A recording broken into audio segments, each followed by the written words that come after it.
Rosemary's Baby, Saturday night at 11.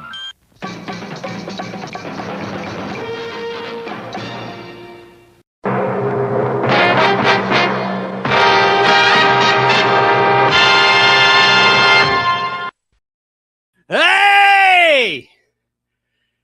It's Pod Blast time!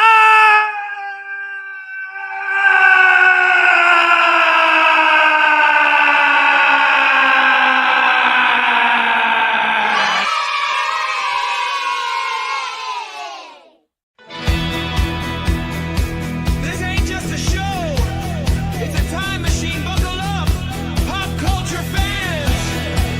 You're about to blast back with Chaz.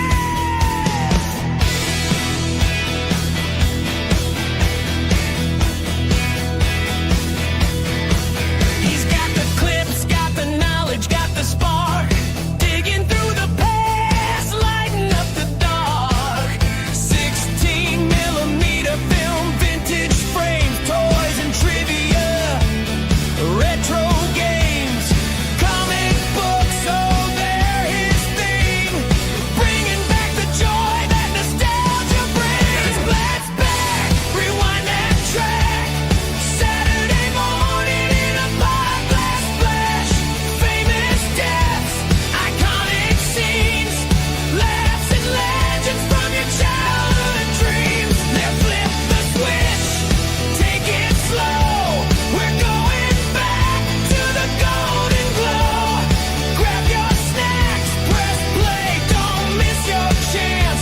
It's a blast from the past with your host, Chance.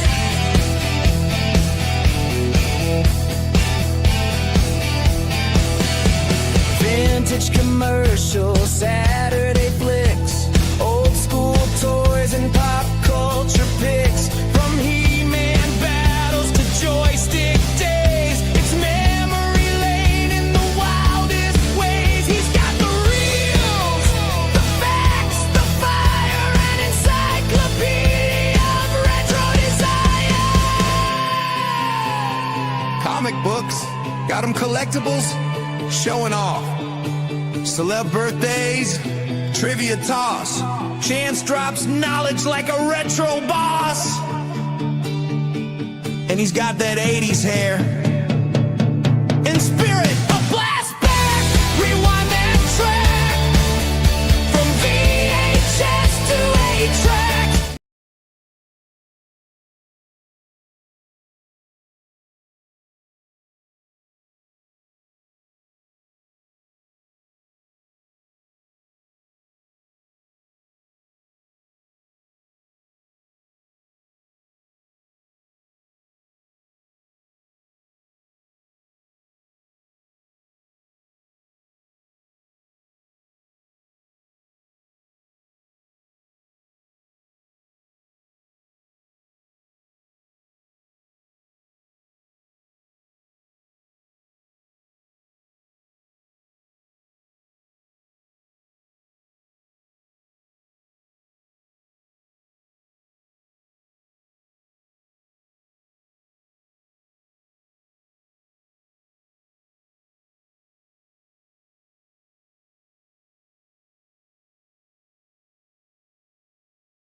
As usual.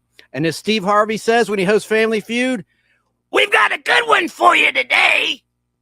And we really, really do. So again, today's topics are first and foremost, remembering celebrities we love whom we lost this year with our live panel, as opposed to a dead panel, with our live panel. In fact, one of our panelists tonight, Al Hardy, has some interesting collectibles and artifacts to share with us pertaining to some of our lost celebrity souls that we will discuss in this show. And we're going to go in chronological order, like I stated. But let's bring up our panel right now, starting with Al Hardy. How you doing, Al? Hey, Chance, what's up? Not much, sir. I want to tell you that when you started talking, we couldn't hear you for about the first minute. Are you serious? No. Oh, that's too bad. Let me check. Well, Yeah, we- oh well. Anyway, Okay. you can hear me now. Can you Yeah, hear we me hear now? you now, loud and clear. All right, great. Now, I'm going to bring on Sarah in Southern California, and here she is. Hello to Sarah. Hi, yeah, you were Sarah. muted. We all tried to tell you in chat. Yeah. Oh, damn. Yeah, Well, but I'm sure it was My really whole good. introduction was muted. Well, let me start over again then and just explain. That really sucks. Okay. Yeah. Well, Welcome just, to the just Nostalgic repeat what you Podblast. said first. Yeah. Welcome to the Nostalgic Pod Blast. Yeah. That's right. It's Pod Blast time. This is your show, your weird, wonderful, informative, and hopefully fun, sense-shattering time capsule of memories of days gone by as we forge ahead together in the game of life. Remember the Milton Bradley board game of life? Well, I was more of a twisted man myself, but right now we're talking about life, specifically life experiences that we all have in common. And if you weren't alive then, maybe you'll learn something about things from before your time. That's what this show, the Nostalgic Pod Blast, is all about. But tonight, we're going to dial it back and remember many lost souls in pop culture history, famous folks that entertained us for years and years, and some that were relatively young who passed in 2025. That's our topic. Now, if you want to call in old school, when I open the lines, not now, but when I open the phone lines, the number is 770-438-1050, and your thoughts and comments will be read on the screen. Anyone that's watching via some of the multiple channels in this simul stream, I'll put them on the screen, old school or new school or whatever school, so people can see the comments that are watching live on YouTube or Twitch. Now we can't cover everybody that passed away. So if there's people out there that mention somebody we may have missed, they can mention that too. That's right. Because we can't cover everybody. That's right. A lot of good people passed away this past year. I have a question. Could you hear me when I said it's Pod Blast time? Did that go through at the very beginning? And then after that, it went dead. That's StreamYard for you. Okay. Anyway, so I just reiterated what I had said while I was muted. But today's topics, of course, are remembering celebrities whom we love that we lost this year with our live panel, as opposed to a dead panel. And in fact, as I said, Al Hardy, who's on your screen, and if you're listening, Al Hardy, he has some very interesting collectible artifacts to share with us pertaining to some of the lost celebrity souls that we'll discuss in this show.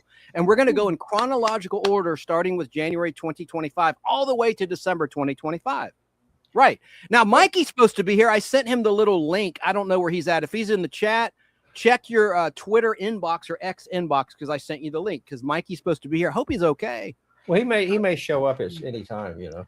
I think we should say hey to the chat, don't you guys? Sure. Yeah. All right, let's put some comments on the screen right now. Let's do it. You have a good day today, friends. I did. Wait. I had a Superman day. You had a Superman day. Well, I'm glad to hear that. Spider-Man day. Good. I'm glad to hear that. Well, you know what? Wait. You know what time it is?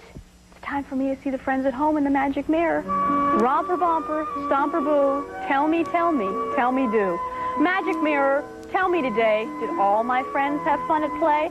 All my friends had fun today. I see David's having a special day today, and Olivia Joy had a special day on Sunday. I see Robin had a special day yesterday, and Dana's having a special day today, and so is Reginald and Edward John and Margaret, and I see Justin and Megan and Courtney and Brick and Mark and Rachel and Sheila and Caroline are all having special days, and Cicely and Ashley and Matthew and Jose, and I see Bonnie and Anthony and Joe had special days yesterday, and so did Tammy and Brandon and Gregory, and of course, friends, you know I see you, and I'll see you again. Yeah, that's from what show? Romper Room. And I want to say hello to Joe Gutfeld in New York State. Hello to Face the Ace. Hello to Jennifer. Jennifer's in the house. I think that's one of Sarah's friends. Hello to Jennifer Warshanak 796. Hope I said that correctly. Hello to our friend Tracy Roth-Myers down in Florida. She was telling me there's no sound when I was muted earlier. I wish I could have seen the chat. Hello to Belt Loop 29 saying I can't hear you at the moment. And then Sarah was saying no sound chance. Except for I wrote Mo instead of no, but then I corrected it to no. Yay. Yeah, sorry about that, folks, but we got it all squared away. I don't know what the hell happened. That's a very annoying. Maybe your mic wasn't turned up all the way or something. Nah, it's a StreamYard issue, I think. But I don't know. I never had those problems, Chance, so it's Yeah, got to be a typical on your end, probably. Really? Well, hello to Snark and Sass as well in Arkansas State. I was wondering if she won the Powerball the other night. Someone in Arkansas State won over $1 billion. 1.7 billion dollars pre-tax. Unbelievable. Yeah, like Who do I you said, if she had one, she would have told me first. She would have like, and Sarah, guess what? And I'm like, oh, cool. You're going on vacation, are you? Hey to UFO Man. He has a great YouTube channel, UFO Man 1, like number 1. It's all about, you guessed it, UFOs. He has an awesome YouTube channel. Hello to you. And those that are listening at Fistful of Radio out of Atlanta or Podbean or Spotify, wherever you might be listening, you want to see the show, just Google search The Nostalgic Podblast or use the search engine of your preference. And at the very top, you'll see the Nostalgic Podblast YouTube channel. Click that, then click the live tab, and you'll see a picture, a thumbnail image of a lot of the lost souls like Ozzy Osbourne, and at the very top, Pope Francis. So you'll know you're in the right place if you want to see some of Al Hardy's artifacts he's going to share with us, right, Sarah? Yes, and I was going to say, you got the photo behind you, so, I mean, look for that thumbnail. Yeah. It's a living thumbnail. All right, well, I guess we will. I got Pope Francis right here. Oh, yeah, I was going to ask you. I was going to ask you about that. Here, I'll put our names on the screen. That's funny. Yeah, that's Al. Now, Al, tell people who you are. Like, where did you work? I want people that are on Sarah's channel who never heard of you to know what your story is. Well, when I moved to Atlanta, I got a job at Turner Broadcasting, and I worked there for 13 years, working in the programming in the film department.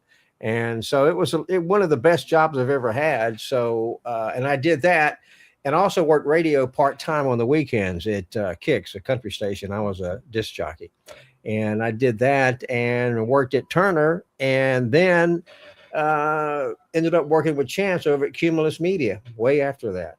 Yeah. And you started at Turner, which is WTCG, WTBS, and TNT. Yeah, I started there in 1977. Oh, I thought you said 76. 76, 77, somewhere around there. I know better than you. Yeah. What? I was joking. I said, I know better than you. I was kidding. And so I worked there. When I started at Turner, there was only like 60 people in the whole company. That's when we were on West Peachtree Street in Atlanta. And then Ted bought a mansion over off 85 and, restored it. And we moved over there. And I was there when he founded CNN. He started CNN when I was there.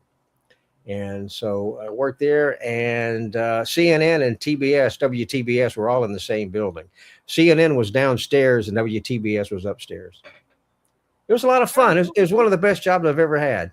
I loved working there. Yeah, it was a lot of fun. And then, of course, I met Bill Tush.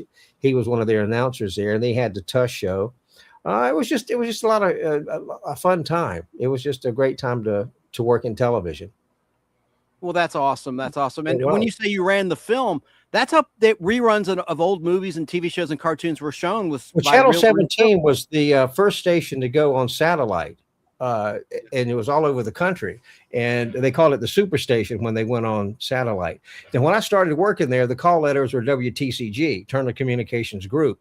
And then a few years later, he changed the call letters to WTBS, Turner Broadcasting System.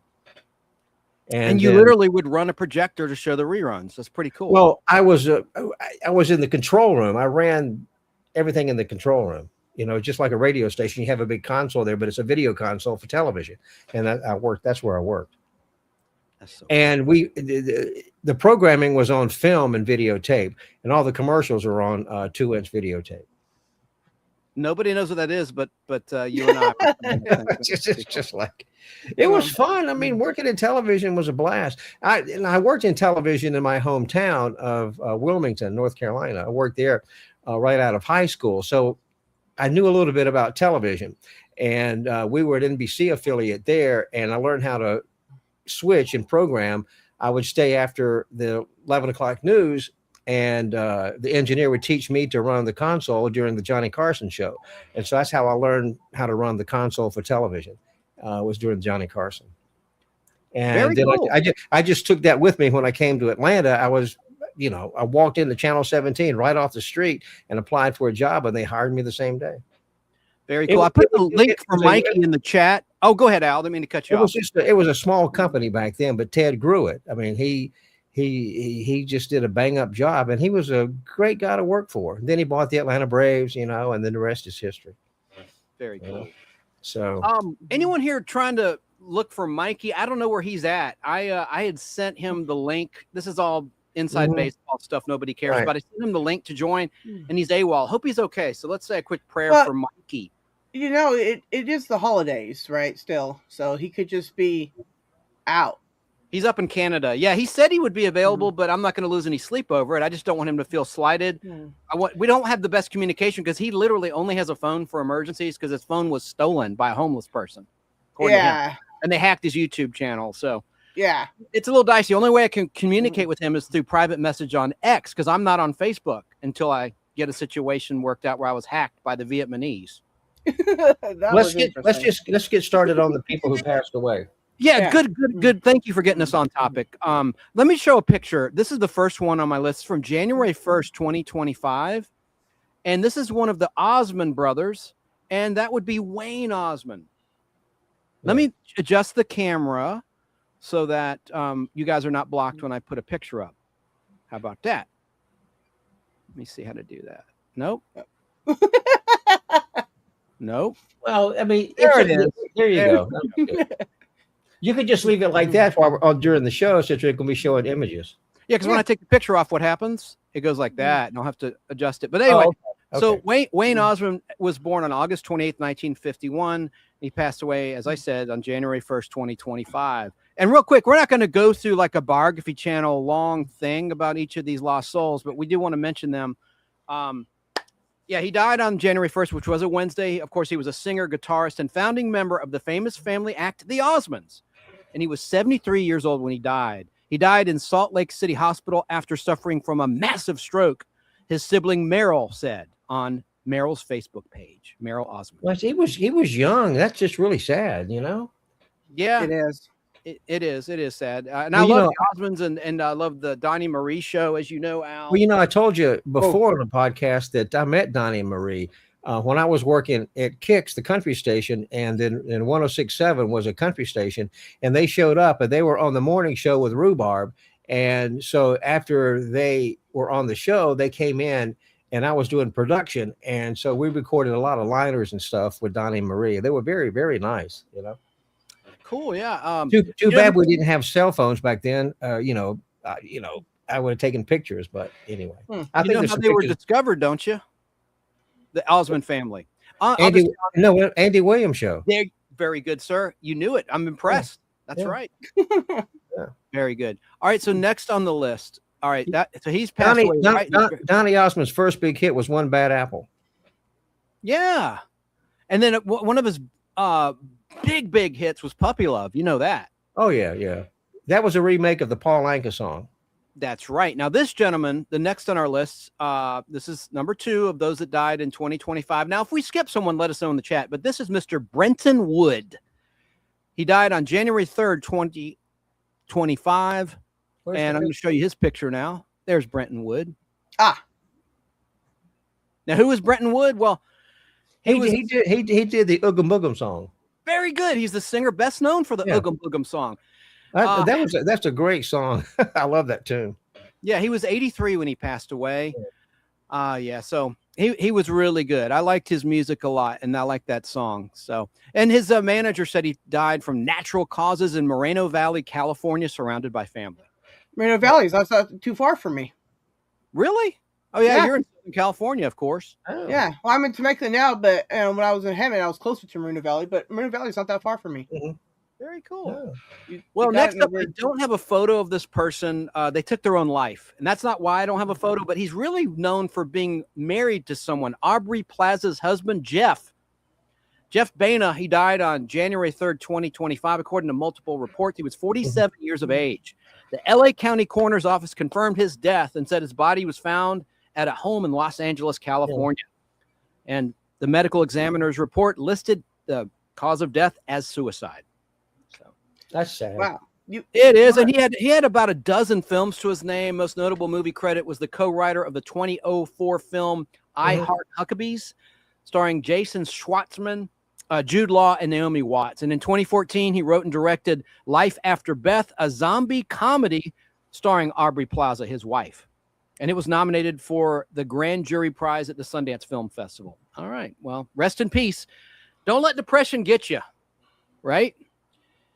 Yeah, there's plenty of numbers to reach out and people that will always help. So, you're never alone. Well, none of us are going to get out of the this earth alive. So, You got that right. Well, my that's friend. true, but we don't have to hasten it either. that's true. I don't want to hasten it. Yeah, no, I mean, right. That's right, Sarah. yeah. Yeah, you're never alone. That's what's great about YouTube is you can find a live stream. You can connect with people from afar. If you're not happy with your current community, you can reach out online. That's the good thing about online and social media, don't you think? Oh, yeah. Yes, it is. People have reached out to me when they've had, thoughts of that sort. And, I get together with a few other people and we help them out and it's fine. I mean, we all have bad days and, really and truly, you're not alone. Even if you feel like you are, you're not. Right. I like that. Next up is Sam Moore. And here's the photo of Sam Moore. I'm sure Al knows who this gentleman was. Sam Moore, does that ring any bells? That picture there on the screen? Oh, yeah. Sam Moore, he passed away on Friday, January 10th, 2025. He was part of the 1960s duo Sam and Dave, known for hits like Soul Man and Hold On, I'm Coming. He was 89 years of age when he died. His I publicist, think Soul Man is probably their biggest hit. I'm a soul man. Yeah, man. Blues Brothers revived that song, right? The movie The Blues Brothers with That was John a good Belushi, movie. Dan Aykroyd. What's that, Sarah? That's a good movie. Just don't see that second one. Don't. I know. I know. Yeah. But Sam, I made that mistake. I saw it in theaters. Don't do that. you did? Oh man, that's probably the last time you were at a movie theater. You don't go to the movies much, do you? Well, I mean, out here, really no. Thanks, Tracy. Down these days, it's just a lot of money. Yeah. And California's expensive enough, so I had to cut some stuff out. But I get to see them when they're on Netflix, right? Or not Netflix, No. Amazon, whatever, Prime. We love you. Tracy Roth Myers in Florida just commented, I love all of you. You're my friends, and you're our friend too. Thank you so You're much. epic, Tracy. Sitting on the dock of the bay, says Joe Gutfeld in New York State. And High Blue. Wasting time. Well, Sitting on Dock of the Bay was Otis Redding. Right. Sure was.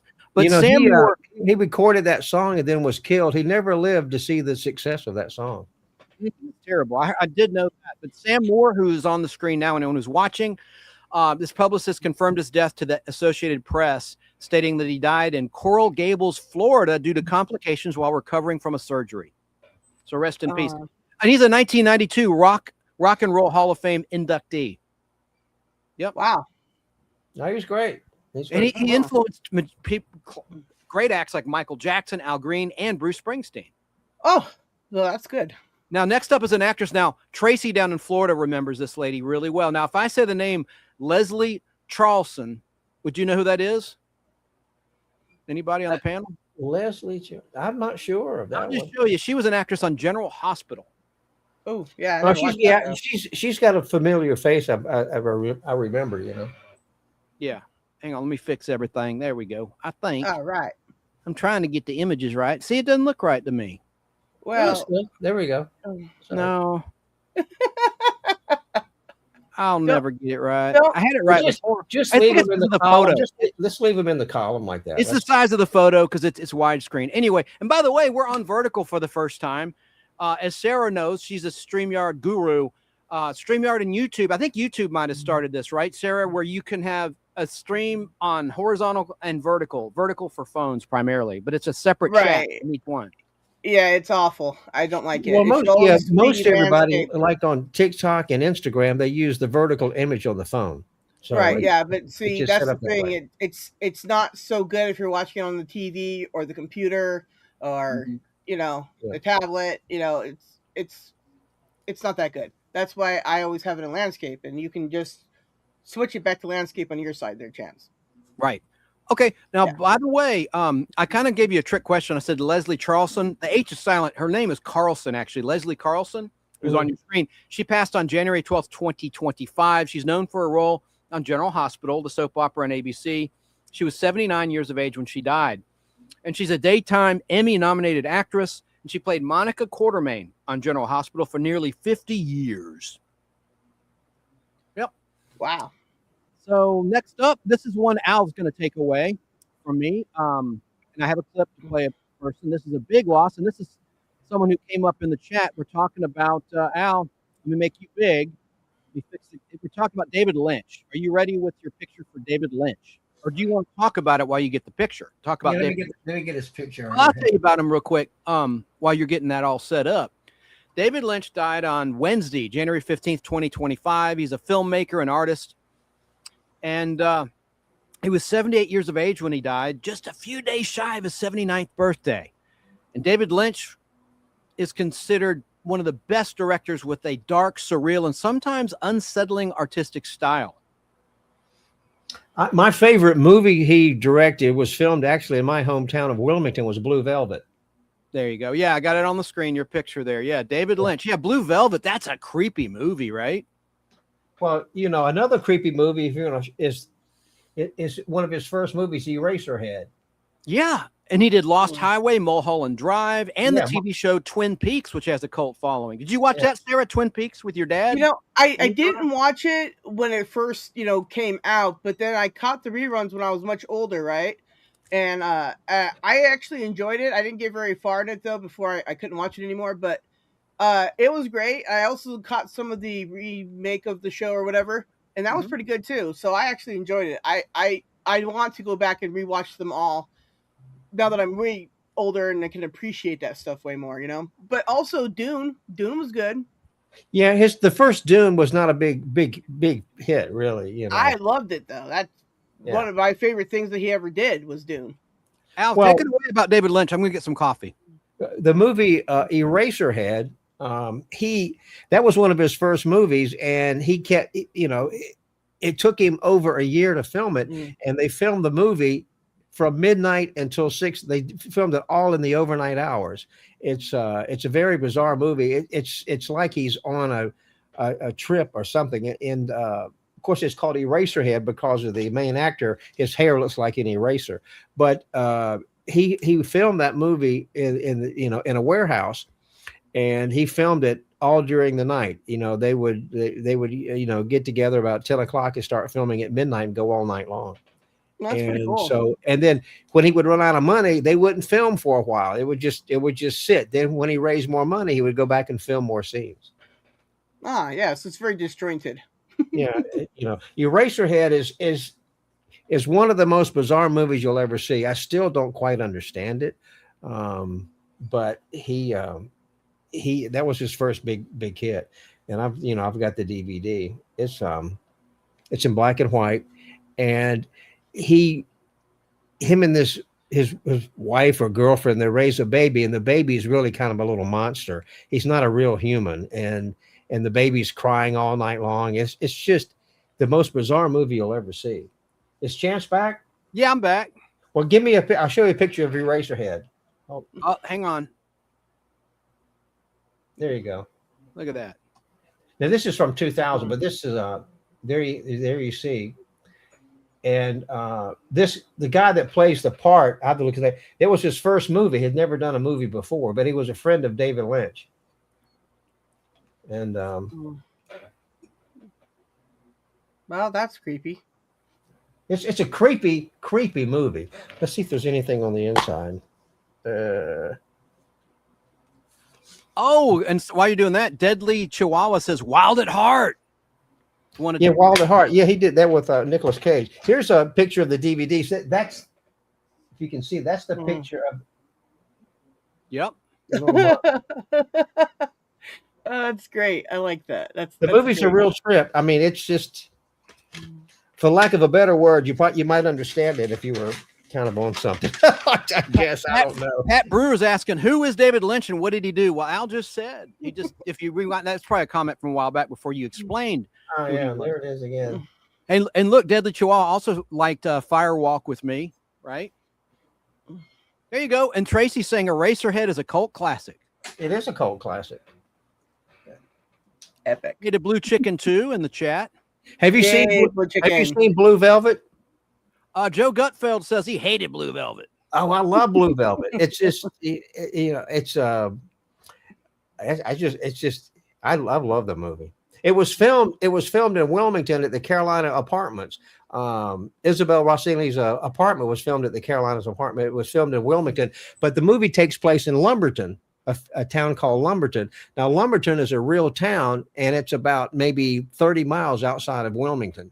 But he didn't use Wilmington as the for the town in the movie, but he used Lumberton, which was right outside of Wilmington. Yeah. And Deadly Chihuahua also said that David Lynch is one of the best directors of all time. Oh, a lot of people got in directing because of him. They studied his films. I mean, Mulholland Drive is a terrific movie. Yeah. I even like Eraserhead, even though I didn't quite understand some of it, but it's just wild. Cool. All right. Well, I guess we'll move along. And by the way, keep an eye on the chat because I can't see the chat. I want to see if Mikey shows up so Mikey knows that I did send him the link so he doesn't feel slighted. Okay, well, let's just move on. He'll show up when he shows up. Yeah. Okay, we'll move on. It's okay, Chance. All right. Well, next up, in terms of those that died in 2025, they died in 2025, is this gentleman. All right. Do you know the band? The Band? It was called The Band. Yes. Well, I've got several of their albums, plus I got some CDs. Oh. Let me fix the image here. God, I'll never get this right. There we go. This is Garth. Say hey to Garth. Garth Hudson passed away. Hi, Garth. He died on January 21st, 2025. He's the last living member of the band. He died at the age of 87. Wow. And he was the virtuoso keyboardist and all-around musician who drew from a unique palette of sounds and styles to add a conversational touch to such rock standards as Up on Cripple Creek, The Weight, and Rag Mama Rag. And for the longest time, I got the band mixed up with Three Dog Night. Oh, I love Three Dog Night. Told me not to come. Yeah. Yeah, Three Dog Night. That's up my alley. Not? Are you being sarcastic there, Sarah? No, I really love Three Dog Night. Yeah, I love them. Yeah. Mama told me not to go. They're out of Australia. So, any other thoughts? Anyone about the band? Al, any memories? No, I just like their music. The Wait's one of my favorite songs, but I have their album. What is it? World War I. It was like a triple album. Yeah. Right. Yeah. All right. So next up, you guys will get a kick out of this one. This is a rapper. He's from Atlanta. Al, can you do away with that picture for me? Because if I delete it, I might kick you out of the stream by mistake. Oh. If I delete that, is it removed from studio or stage? remove it. Just remove it. Well, I got two removes. Don't. Just remove the picture, not you. Okay. There you go. I think it's removed from stage. Okay, sorry, folks. Little inside baseball. It's removed, yeah. Okay. The next one on my list. Before we go, this guy, Blue Chicken, maybe it's girl, he said he's getting word that Mickey Dolenz has passed today. No, The Last Monkey. Yes. Sarah, can you Google that and confirm, please? I cannot. I will. Hang on. Yeah, my I'll talk phone about is the next one on our list. Oh, that's terrible. Yeah, we're going to get to occupied. Oz, and we're not going to forget Hulk Hogan. See, we're going in order of when they passed away, so that was later in the year. So we'll get to those guys. Don't you all worry. But keep shouting out your favorites in the chat of those that died in 2025. That's what you're listening to or watching. Okay. God. No, Mickey Dolenz has not died. Okay, that was internet BS. No, he's not. Sometimes, the internet, they get things wrong. Well, thank Yeah, God. I have been checking as much as I can of everything I've been posting, right? And half the time, Google says it's not true, and then tells me how it's true, and I'm like, what? I don't get that. Al, can you address this comment from Salina Girl 69? When did the band member who was in Carney with Jodie Foster?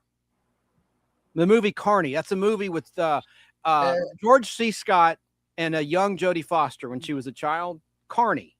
He used to run on HBO all the time when I was a kid. Carney, I'm not familiar with that. I'm sorry. I don't know.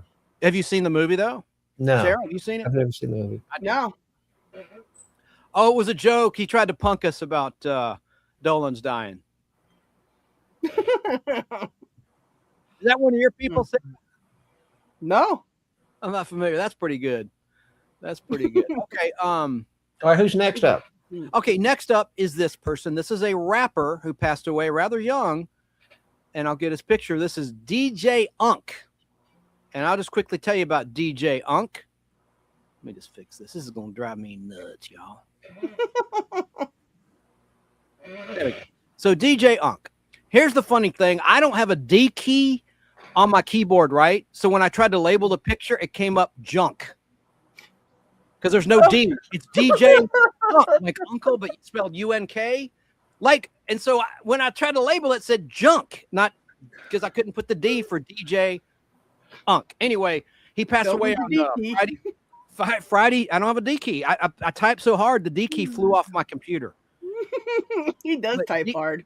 DJ Unk was born or died rather on his death day was Friday, January 24th, 2025. He's born as Anthony Leonard Platt, known professionally as DJ Unk. He was an influential figure in Atlanta's hip hop scene and a pioneer of the snap music subgenre. And he was 43 years of age when he died, according to TMZ. He rose to fame in the mid-2000s with his breakout hit single, Walk It Out, which climbed into the top 10 on the Billboard Hot 100 charts. He's known for his infectious beats and energetic delivery. DJ Unk became a defining voice of Southern hip-hop and gained widespread recognition for his contributions to the rap genre. All right. So I know nothing about rap. Okay. You probably won't know who this next person is. This is 9th on the list. We're into February 2025 now. Paquita La Del Barrio. Let me show you her photo. She was a singer. And there she is. And you guys know who this person was? I do not. She's a Mexican singer and actress. And she's known for hit anthems such as Rada de dos Patias and Tres Veces Te Engane, and I'm probably saying this all wrong, and Las Mujeres Mandan, and she passed away in February 2025 on February 17th at the age of 77. And she's an iconic singer. Iconic, according to this article, whose real name was Francesca Veros Barradas, and she passed away at her home in Veracruz in eastern Mexico. So rest in I guarantee you, our viewers have no idea who that is. Well, we're an educational show. Well, being here in Southern California, there's a lot of Spanish-speaking people that are in my area. So, yeah, I'm sure they know who she is. Thank you. That's what I say, too. There's people watching from all over the play. So next up is Chris Jasper. Al, I know you know who Chris Jasper was. Al? No, I don't. All right. Well, he was a singer-songwriter. He's a member of the Isley Brothers, and he was a solo artist. He passed away at the age of 73 back on Sunday, February 20th. I know the Isley Brothers, but I don't remember his name in the Isley Brothers. He's a singer, and he's a singer-songwriter for the Isley Brothers. He was 73 when he died on Sunday, February 23rd, 2025, according to his family. The family said Jasper died following a cancer diagnosis back in December 2024. He'll be deeply missed, and his legacy will live on as an inspiration for generations, his family posted. Well, Ronald Isley was the lead singer of the Isley Brothers. I know who that is, you know. Yeah. So next up, Michelle Trachtenberg. She was relatively young when she passed away. Let me show you. I'll just put a picture up, and then we have a real heavy hitter after her. Do you recognize this face, Al, since you're a big movie lover? No, not right off, no. All right. Well, let's see. She was known for her roles in Gossip Girl and Harriet the Spy. She died at the age of 39. She also was the star of something called The Ice Princess, and she was found dead in her luxury apartment near Columbus Circle in Manhattan, New York, according to the New York Post. So rest in peace to Michelle. She's pretty. Yeah, she was. Now, next up, heavy hitter, Gene Hackman. Oh, yeah. Now, we did a whole. He was one of the biggest that left us. Yep. He retired from acting back in 2004. So for the 20th anniversary of his retirement from acting, about 3 or 4 months before he passed away, I did an entire nostalgic pod blast about him in depth. I know you did as well after he died, right? Yes. Well, and then Dan and Pons and I did a thing about him too. And what's interesting is like, did they ever figure out why everybody was dead in the house? Mm-hmm. Yes, they sure did. It Well, was if you look behind me, I have an original half sheet from The French Connection where he played Popeye Doyle. Well, I hold love on. The French Connection. That's a great movie. Let me make you big. You've got to hold that up. That's real important. Let me. Hold on. What's a half sheet, folks, for the youngsters in the crowd? What's a half sheet? 22 by 28. But what is it? Would it hang in the lobby of a movie theater? I mean, Oh yeah. Oh yeah. see, people don't know what these things are. Look at It's that. a movie poster. Hey, your microphone's okay. You got it. That's a good tilt there. You tilted it just right. Sorry, listeners, we're doing a little visual thing right now. That's really cool. How much do you think that's worth? That lobby card? Oh, a couple of $100 easy, but I don't know. I've had it for a very long time. You know, that's not a lobby card. I'm wrong because that's much bigger than a lobby card. That's a 22 by 28. It's a half sheet. Yeah. Back in the theatrical days, you had half sheets, you had lobby cards, you had inserts, you had one sheets, you had a 6 sheet, but now all the theaters just have are one sheets. Yeah. But this is one of his most famous movies. Mm-hmm. That's really neat. Thanks for digging that up. Al has a tremendous collection. He sold things to the Library of Congress, for goodness sakes. He has a whole host of movie posters and displays. Well, He's Gene got- Hackman he was in one of my favorite movies you probably never heard of. Maybe you have. I don't know. This is a one sheet. If I can stand there, I'll show it to you. Look at that. Liza Minnelli, Burt Reynolds, and Gene Hackman. What's that movie, Al? Well, Lucky Lady. Oh, that's bad to the bone. Looks like it's in mint condition too, even though it's folded. Yeah, it's a mint. It's original. It's a mint condition. Yeah, That's awesome. it's a great movie. When did it come out? Do you remember the year off the top of your head? Let me look. It came out in 74, maybe? 75. 75. I was close. Shot in 74, released in 75. 75. Nice. Yeah. It's like I said, that's the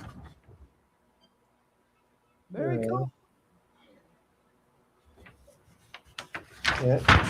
They said that Gene Hackman, they had a fun time making it. Oh, yeah. I bet they did. It's directed by Stanley Donen. Yeah. So we did what our YouTube channel, mine is the Nostalgic Pod Blast and Chance Acting Demo. And I did a pretty good with clips and interviews, a good tribute to Gene Hackman. I'm going to play a clip from Gene Hackman in his own words on the set of the Royal Tenenbaums. Remember that movie? I have it on DVD. But you know what movie put him on the map? Yeah. Now, he did television shows. He was in an episode of The Invaders. Yeah. But the movie, Bonnie and I don't Clyde. know if it says it in there, but the movie that put him on the map, he was really good friends with Warren Beatty. And and he insisted that Warren Beatty insisted that Gene Hackman be in Bonnie and Clyde. And that was really his first big role. Bonnie and Clyde's a great movie. And also, Gene Wilder had a very small part in Bonnie and Clyde. That's what she said. Sorry. And that was his first movie. Yeah. Wow. And also, did you know? I know a lot of people in the chat know. I'm sure Joe Gutfeld knows. He was supposed to be in the Brady Bunch. He was going to play Mike Brady, but he turned the role down, and Robert Reed was cast when Gene Hackman turned down the role of the father in the Brady Bunch. Well, that sounds great. Don't be the Brady Bunch, Dad. Don't do that. Yeah. I don't think there's a Gene Hackman movie I don't like. I know. He retired 21 years ago, 20 years before his death. So at least he had 20 good years of life. But I mean, he was great in Mississippi Burning, the Poseidon Adventure. He could do it all, you know? Oh, the Poseidon Adventure is a great New Year's Eve movie set during New Year's Eve. And Leslie Nielsen played the captain when he was still doing serious roles. Oh, yeah. Captain of the SS Poseidon on New Year's Eve, the ill-fated Poseidon. I even like the remake. There's nothing like the original. And they even made a sequel, right? Remember the sequel? Yeah, it wasn't very good. 1979. Angela Cartwright was in it from Lost in Space and The Sound of Music. Anyway, Gene Hackman, it was reported back on February 27th, 2025 that he died, but he actually died on Tuesday, February 18th, 2025. The body wasn't discovered for quite some time. Yeah. He died. He collapsed, and his wife found the body, and then his wife died of an illness after Gene Hackman died. Of course, he was an Oscar-winning actor known for his performances in The French Connection and Unforgiven with Clint Eastwood, one of my favorite movies of all time. And he was found dead along with his wife, a classical piano player or pianist, Betsy Arakawa, and their dog, their dog died too at their Santa Fe, New Mexico home. An official said the dog died from starvation and lack of water. Well, yeah, one dog died. The other One one dog, lived. yeah. And yeah, there's, if you need to look it up, there's police camera footage of them entering the house and stuff. So it's all out there. You can see it all. There was no foul play, thank gosh, because there was speculation he might have been murdered, and thank goodness that wasn't the case. Yeah. We all love him It's so many roles. weird how he was dead, then she was dead, and then it was very suspicious for sure. Yeah, and he was. Guess how old he was when he died? He was 95 at the time of his death. His wife was 63, Wow. and his cause of death was not immediately known, as you said. He was really good at a Western movie that I really like called Geronimo. He was in that. He was just excellent. Tell us- Robert Duvall was in it. Gene Hackman, and a stellar cast. Geronimo. I'm going to answer that question officially for the chat. Cause of death. Gene Hackman, the official cause of death. It was heart disease, complicated by advanced Alzheimer's disease, with his pacemaker showing abnormal heart activity around February 18th, 2025, shortly after his wife, Betsy, died from hantavirus. Autopsy reports indicated severe heart issues, including congestive heart failure, but no evidence of dehydration, despite his stomach being empty, suggested he hadn't eaten recently. So that's really sad. Wow. Yeah. That sounds horrific. What's your favorite Gene Hackman movie, chat? Let us know while we're live, and I will put your comment on the screen. It is so sad. You know, I don't have a favorite Gene Hackman. I like them all. I don't like one over the other, to be honest with you. Well, I'd have to say for me, growing up, the one role that he sticks out in my mind is Lex Luthor for sure. I mean, as a kid, I loved Superman for sure. Yeah. And he was great. I enjoyed him. And then the third one happened, and I did Caesars and stuff. I don't know. It was great. Well, he crossed several generations of viewers. I mean, for me, it was in the 70s. Well, in 1967 is when Bonnie and Clyde came out. So for me, it was the middle 60s. I discovered Gene Hackman, and then following him all the way through all of his movies. And another great movie he did was Crimson Tide. That's a great movie with Denzel Washington. Awesome. But Chance disappeared. Did he get abducted by aliens? What happened? All right. Anyway. And of course, Hoosiers was good. Music and fun, etc. says Unforgiven was on TV tonight here in the UK. Good film. Cool. That's awesome. I love Unforgiven. And some other. Well, he and Clint Eastwood were pretty good friends, from what I understand. Okay. Well, let me carry on with the show here. I'm just getting caught up with the chat. I don't want to neglect the chat. William says, I was in a few movies, but I was an extra in the movie, so I didn't make that much. But I met a lot of stars in California. Didn't mean much to me, but it was something. Very cool, William. Absolutely. Well, see you. Absolutely. Well, I I ran dailies for a long time. I worked on Geronimo in Moab, Utah. But I mean, I worked on a lot of movies here in Atlanta. I was a dailies operator, and that's when they show the dailies the next day of the films they shot.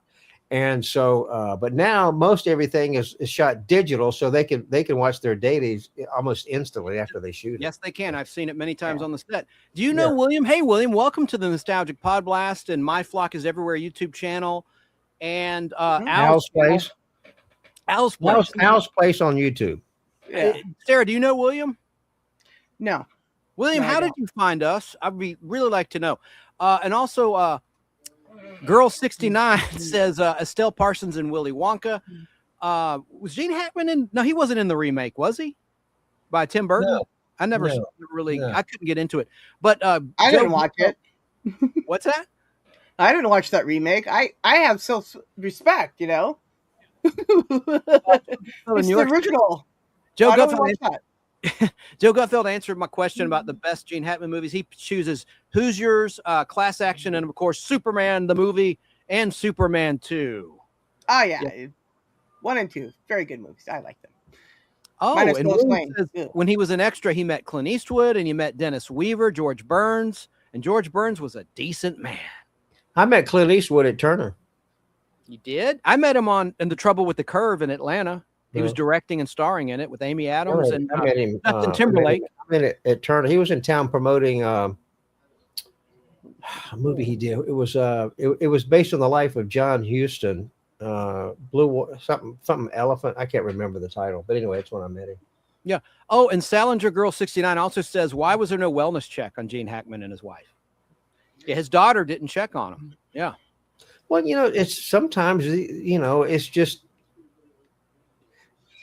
people in the movies and stuff, they don't get along with their siblings sometimes. It's just crazy, Well, yeah, and I don't know if that's sometimes people just are busy and they have plans to meet up at a certain point and don't think about checking in between either. So, there's Hey, that too. Keebler. Yep. Hey, Keebler, one of my mods. Sarah's one of my mods too, as is Chrissy, Rainbender's Banner YouTube channel. The submarine movie. Crimson Tide. We just talked about that. Yep. Didn't we? The submarine. Yeah, she's just acknowledged, she or he. Sorry, a girl. Well, I mean, girl. I'm Yeah, sorry. okay. I'm not good today. Obviously, you're female. All right. So let's move on then. So Gene Hackman, because we did a whole entire pod blast about Gene Hackman. Mine's very thorough. Yep. So rest in peace to Gene Hackman. He's one of the greats. All right. So next up on the list, let me put the photo up. Do you know who Angie Stone is? Panel. Well, put the picture up. Let me see. Yeah. Oh, you know what? I'm going to mention someone before I do that. I'm bad. The 13th on my list is David Johansen. No photo. I'm just going to mention David Johansen passed away on February 28th, 2025. He's a last surviving member of the New York Dolls who later performed as his alter ego, Buster Poindexter. Buster Poindexter. He died on February 28th at the age of 75. You remember Buster Poindexter? I remember the name. That's all I know. Oh, yeah. It was Saturday Night Live. He did a lot of stuff. He died at his home in New York City after it was revealed he had stage 4 cancer and a brain tumor. So rest in peace to David Johansen. Wow. And Buster Poindexter, his alter ego. I should have pulled up a picture of him. But now we're into March 2025 with Angie Stone. This was Angie Stone. I thought I had the picture. Okay. I do. There's Angie Stone. Rest in peace to Angie Stone. 1961 to 2025. She's a Grammy-nominated R&B singer, a member of the all-female hip-hop trio The Sequence, and she's known for the hit song Wish I Didn't Miss You. And she was killed, get this, in a car crash at the age of 63. About 4 a.m., the vehicle was riding in the back to Atlanta from Alabama, and it flipped over and was hit by a big rig. Yikes. The music producer and Stone's longtime manager, Walter Missap III, told the Associated Press in an email. So she got hit by a semi-truck and killed while traveling from Alabama to Atlanta. And I know that road on I-20 is extremely messed up. I mean, it needs to be repaved for sure. Yeah, that's so terrible. sad. That was on March 1st, 2025. So rest in peace to Angie Stone. Wow. That's a way to go. Yep. The next one, Al, I know you'll know this person, Roy Ayers. Oh, yeah. He passed away on Tuesday, March 4th, 2025. He's a jazz legend and the godfather of neo soul. Roy Ayers died at his home in New York City on March 3rd, 2025. He was 84 years of age. He died after a long illness, according to his family. So rest in peace to Roy. I'm just going to mention this next one, Pamela Bach. It's because she's just a spouse of a famous person. She was one of the ex-wives of David Hasselhoff. David Hasselhoff. I like the guy. Yeah, she was 62 years of age. I don't see a cause of death. She died back on Wednesday, March 5th, 2025. Thank you, Keebler. Now, I have another one for you. This is very obscure. Al, do you recognize this face? Oh, yeah. Let's see. Who is that? Her name's Emily, E-M-I-L-I-E, Emily DeQuain. And she's a Belgian actress who won a top Cannes Film Festival prize for a breakout role in Rosetta. She died at the age of 43. She died due to a rare cancer. Well, that's Same age as young. me. Yeah, Yeah, it's the same age as me. Wow. She died at the age of 43 from a rare cancer in a hospital outside of Paris, France. Her family and agent told the French press, and she survived by her husband, director and producer Michael Fercati, and daughter Mila Servasi. Rest in peace. Now, Al, this is your turn. This is your turn. And I want you to pull up the photo of Richard Chamberlain. They should be there. He passed away Oh, yeah, I March have it. 29th of 2025. Here we go. Yes. Now, tell us who Richard Chamberlain was as I struggle to get the photo up. There's the Well, he did a lot of television work early on. He was in the Alfred Hitchcock Hour. He was in a Twilight Zone episode, I do believe. But he came to fame on television as Dr. Kildare. Yes. It was a medical drama. It was He one was of a the medical first. drama. He was Dr. Kildare. Yes. Like Ben Casey. Ben Casey was more of a masculine doctor, TV doctor. right. But this was Dr. Kildare, played by Richard Chamberlain. And of course, he was also in Shogun, right? A hit miniseries. Yes, he was on in television. Shogun. Yes. He died on March 30th, 2025. Yeah, He died in Hawaii. Yeah, he's been living in Hawaii for years after he retired from show business. You know how old he was when he died? I'll tell you if you don't know. Well, it's I March 29th. I don't know. No, March 30th. It says Sunday, March 30th. He died from complications following a stroke. He was 90. Oh, okay. Wow. He lived a long time. He was in one of my favorite movies. The other picture, if you want to pull it up, when he was in the Three Musketeers. Oh. Yeah, he played D'Artagnan in the Three Musketeers, and that's a great movie. In fact, I have that on 16 millimeter film. And its sequel was ooh. called The Four Musketeers. Correct. And who Well, directed it? Richard know. Lester. Richard Lester. Richard Lester, who directed Superman 2 after Donner was fired. Richard And he Lester. also directed, more What hap- importantly, What happened? There was a lawsuit with that movie. They filmed the Three Musketeers and the Four Musketeers. It's basically one movie, and they had all of this extra footage left over. So 20th Century Fox decided, well, they were going to release a sequel, call it the Four Musketeers. Well, the actors sued because they weren't paid for a movie called the Four Musketeers, and so Fox had to pay up some money to them, I do believe. But the Three Musketeers is a fun movie. Oliver Reed's in it. It's just got Michael York's in it. It's just a fun movie. Thornbirds. I said Shogun. He wasn't in Shogun. That was Yeah, the Rachel. Thornbirds. Yes. Thank you, Tracy Myers in Florida. She set me straight. I had a little brain fart. But yeah, but Richard Lester, he directed the Beatles movies like A Hard Day's Night before He did. Superman 2. Yeah. Richard Lester. What other one he direct? He directed A Hard Day's Night, and someone in the chat let me know. I'm trying to remember. I don't want to misspeak. The Three Musketeers. I mean, Turner Classic Movies will run it occasionally, but it's available on physical media. It's just a fun movie. I like to have a 16 millimeter print plus a DVD, but it's and my 16 millimeter print chance is on Mylar, so it hasn't faded that much. Music and Fun's talking to you over in the UK. Said, yeah, those Three Musketeers and Four Musketeers movies are good films, Al. I liked him in the Thornbirds also, the Thornbirds. And then about Hasselhoff's, David Hasselhoff, Salon Girl 69 says David Hasselhoff eats hamburgers off the floor of his kitchen. It's true. Yeah. I thought it was his bedroom. Anyways. Yeah, so Richard Chamberlain, he did a song. He was a recording artist too. And what was the famous song he did? Three Stars Will Shine Tonight. I think was the name of it. Let me look before we get off. Look it up. And then while you're doing that, let me just look at the comments. Thornbirds and Three Musketeers. And Joe Gutfeld says Richard Chamberlain was gay. Talking about his personal life. Okay.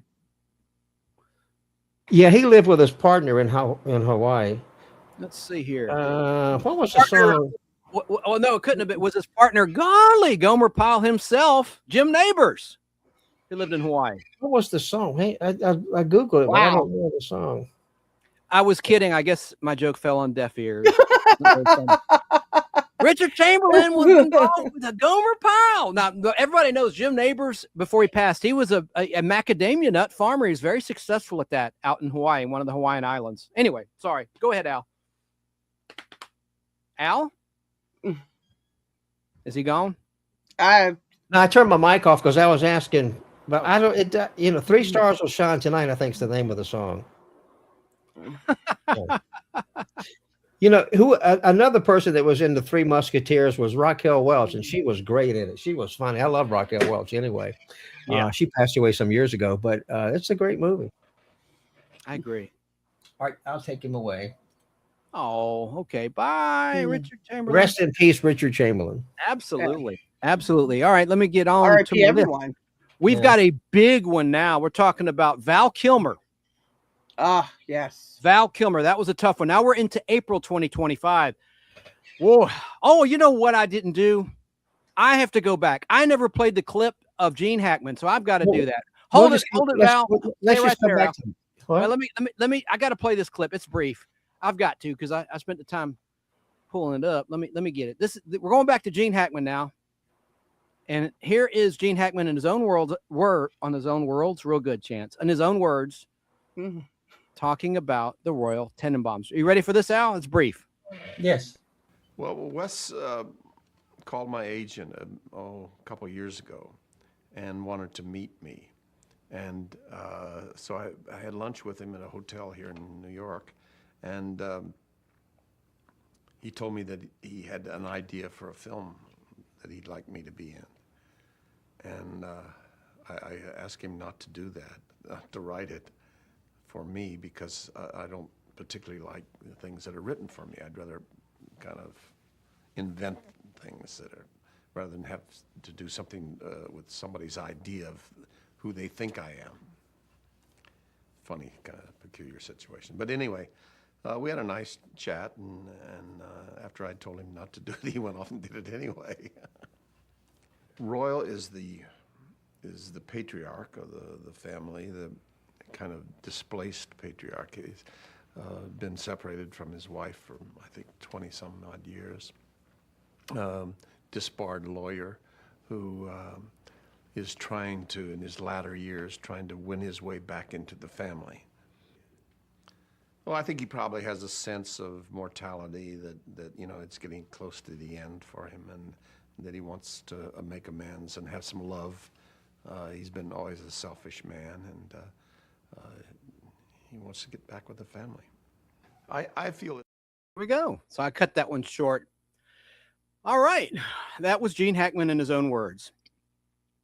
I would have been upset if I'd not played that. Sorry about that, Al.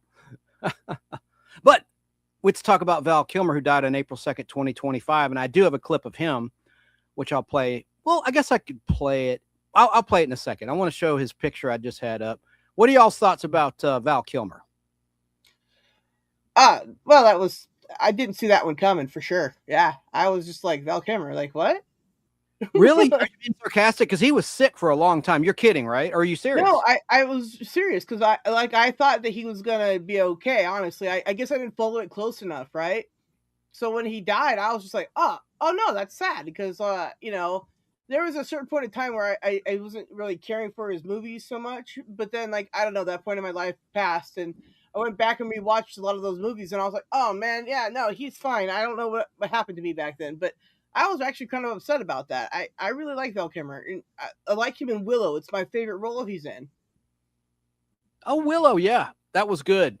Do you know what his first role was? Al or Sarah, do you know what Val Kilmer's first role was? His first acting job? I forget. Al, do you know? Al, I think you're muted. Yeah. Okay, I'll just tell you. It was an after-school ABC special shot in 1983, but didn't air till 1985. It was a drunk driving cautionary tale titled One Too Many with Michelle Pfeiffer, who played his girlfriend. That was the first acting role he got before Wow. Top Secret. Before Top Secret. I think his best movie is Tombstone. Tombstone. yeah, That's a great movie too. Yeah. But I had to say Willow. Willow was the first thing I saw him in ever, and I loved Willow. Oh my gosh. Yeah. Oh God, great one, Al. I love that movie so much. So many yeah, great I think actors so. in that. Even one of your Yes. favorites, Sam Elliott. I'm kidding, Al. Al hates Sam Elliott, but I like him. A banquet bear. He did I the can't tour stand there. him. He's not a good actor. He acts the same in all of his stupid movies, you know. Oh my A lot of God, actors such are hate like in your that. voice. Such Yeah. hate. Such hate. All right, so Val Kilmer, I do have a clip I'm going to play, but before that, I'll just say, of course, I saw him in the Doors movie as Jim Morrison. I thought he did a great job in that. And of course, Top Gun and the sequel to Top Gun, that was his last big movie, or if not his movie. You know, I could have met him at the Atlanta Comic Convention downtown Atlanta, and my friend Jeff Logan and I showed up on the last day, and he'd already packed up and left. This is like 3 years ago. I wish I'd met him. I never got to meet Val Kilmer. Yep. That would have been cool. Yeah. He died in Los Angeles, And his daughter, Mercedes Kilmer, told the New York Times that her father succumbed to pneumonia. Val Kilmer had been battling health issues since a throat tumor was discovered in 2014. Yeah. Well, there was a series, I think it was on Netflix. It could have been Prime. It was called Val. And it basically told the story of Val Kilmer, and it was narrated by his son. And it was really good. It's called Val. I think it was on Netflix. It could have been on Prime, but it's really, if you can find it, you should watch it. It's called Val. It's terrific. Really good. Wow. Music and Fun's letting us know that those that might not know this, Val Kilmer played the voice of Kit in the Knight Rider reboot. Which one? There was like 80 reboots, and they're all awful. God, they're all awful. Do you guys on the panel know what KITT stood for? The letters KITT. I forget. It was all right. I'll just tell you. It was the car, of course, KITT, but it stood for something. The letters K, letter I, letter T, letter T stood for Knight Industries 2000. Like yeah, the spelling of the numeric 2000. Knight Industries 2000. Now, who played the guy who changed Michael Knight's face and created the car? Which actor? You know, Al, who played the guy who died in the pilot to Knight Rider, the original? He also did the narration of the opening credits to Knight Rider. Sarah, you know who this is. I can't think of his name, but yeah. Richard Basehart from Voyage to the Bottom of the Sea, the TV Voyage to the Bottom of the Sea, played Admiral Nelson. Yep. Right, correct. All right. And Joe Gutfeld got the question right. Knight Industries 2000. That's KITT for short. Or KITT is Knight Industries 2000 for short. Yes. Okay, so now you know something else interesting about that show Knight Rider? You know, when they're going into the trailer, right? They really can do that, right? You can really do that in real life. Drive up to the trailer and not crash through it. It's pretty cool. Yeah. I watched the whole thing on it recently on how that's a real thing that you can drive in and out of the trailer like that. Really? Yeah. That's pretty cool. It was. That's the Glenn A. Larson show. All right, let's look at a clip of Val Kilmer being interviewed real quick. You know, my brother's name is Glenn A. It is? One N. Yeah. Yeah. So Glenn A. Larson thinks when we were going around, Glenn's on. Now, everyone listening, including the panel, you might want to check your ears because the audio is kind of hot in this clip. It's kind of loud and hot. Let me just play a little bit of Val Kilmer being interviewed. He didn't do many interviews, nor did Gene Hackman. So I'm glad I could find some clips of those two. Let's watch a clip of Val Kilmer and let's listen to Val's own words. Val, my God, you were great in this movie. Oh, thanks. And what a role. You get to play this big, fat, happy drunk. I mean, you must have been relishing it. Yeah. Not just Angelina Jolie as a wife. I had another 18-year-old French, 6-foot-tall brunette wife, too. Yeah, it's a tough life, Val, but someone has to do it. I liked it. It was really fun. When Oliver came to you and said, I want you to be in this, I mean, what was your reaction? What would you, do anything for Oliver, basically? Yeah. We talked about doing this story when we did The Doors together. And there's actually a scene where Jim Morrison's looking in the mirror and it crossfades to a bust of Alexander. And I knew the story well from high school days. And I was so happy for him when I found out he was doing it. And I may have even called him first just to say, is there something I can do? I knew I wasn't going to be Alexander. Mm-hmm. But it was just great because I knew King Philip's life, and he's such a gregarious character. And then he told me Angie was hired, and I love her, and Colin I loved meeting him. We just started laughing right away. And was there anything special that you did to prepare to play Philip? Or I just ate all across 3 continents. I'm still suffering. I wish somebody would pay me to do that. No, it hurts. It's no fun. I've played several drunk, so I didn't need to research alcoholism. Yeah. Plus, there's 30 Irishmen in it, so it was a lot of on-site education. I'm sure. God, they're funny. It was the best group of people. Yeah. I can't even imagine. I'm doing a musical right now. This is the best cast, but until then, Alexander was the best cast. Yeah, we'll talk about Moses after, because talk about epic proportion, another epic that's character. great. But when you worked you started working opposite Colin, and you saw that he was taking on this role. I mean, what started to impress you most about him, or his work ethic? You know, what was it about this guy? Why did you think he made a perfect Alexander? Well, he really has he's really dedicated. He's dedicated to joy on screen and off. He really is looking to enjoy life, and he makes people feel good. He's very charming, and those qualities are in him, but then to add the dread of responsibility of really living as a leader but in service, which is the only way Alexander was great. Mm-hmm. It's a quality his father had. All those great generals were in prisoners of war for a decade, and they lived as brothers, not as the king with his servants. So when they got out, King Philip never saw himself as better than anyone, but he was the king, he was the ruler. Sure. And Alexander. Is it just me, or does he sound really, really high? Sarah, I can't hear you. I must be my audio. Let me check something. No, I want to unmute afterward. Okay, so that was Val Kilmer. God rest his soul. He was one of my favorite actors of all time. Let's see. Oh yeah, he was great, actually. Yeah, I was so sad when he passed away. Let me put the picture back up. Anybody out there, what is your favorite Val Kilmer film? Let us know in the chat, and I'll put your comment on the screen and read it on the air. And as we look at the comments now, Zobraplex said, I got to say the most surprising loss was Rob Reiner. Rod Reiner, he said. Yeah, I know you meant Rob Reiner. We'll talk about him. Yeah, that's later, because we're going in chronological order, and right now we're not even midway through 2025. Yeah. Top Secret, Zobraplex said, was one of his favorite movies of Val Kilmer's. That was his big breakout role.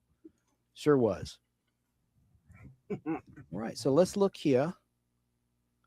Get back to my list. Rest in peace, Val Kilmer. Okay. Oh, I got one. I was waiting for Al. I don't know where Al went. He might be walking his dog, Sonny, the Cocker Spaniel, black Cocker Spaniel. But I have one that's really good, and I have a clip and a picture of this person. This was a child actor. As I stall, waiting for Al to come back, I'm going to take a little chat break. The Doors movie. That was Kathy Donito 420's favorite Val Kilmer movie. Hello to you, Kathy, with a C.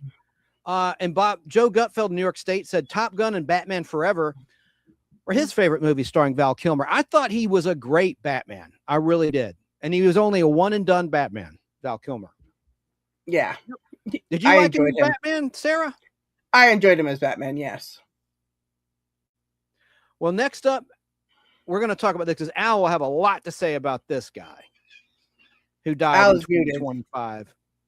Al, you're muted. I'll just put it on the screen. Jay North. Jay North, little Dennis the Menace on TV. Mm-hmm.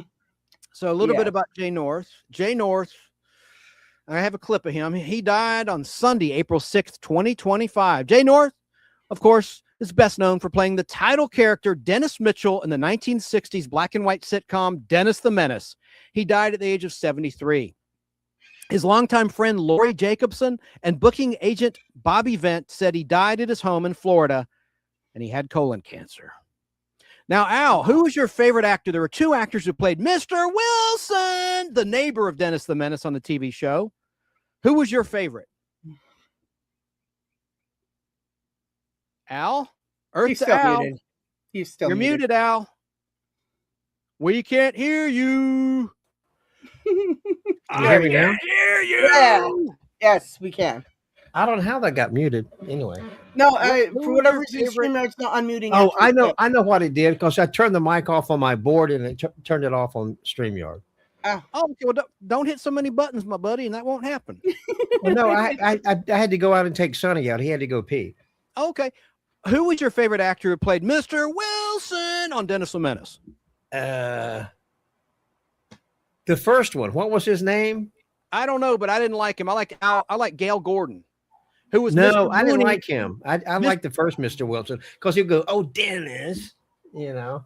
Yeah, he didn't look anything like the cartoon character, Mr. Wilson. I thought that Gale Gordon, spelled Gale, he's best known for playing Mr. Mooney in the Lucy Show, Lucille Carmine's boss in the bank.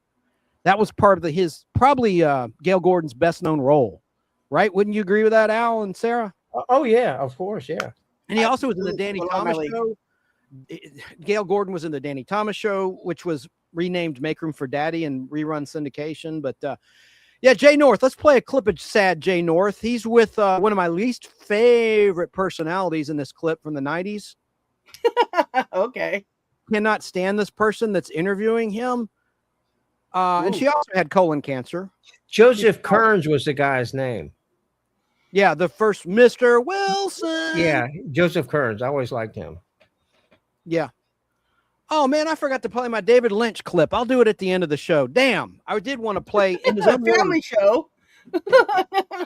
Well, back on track. Here's Jay North, and then I'll play the David Lynch clip because there's still people that tuned in late that love David Lynch. But here is Jay North singing the blues to someone I can't stand who's interviewing him. Let's watch.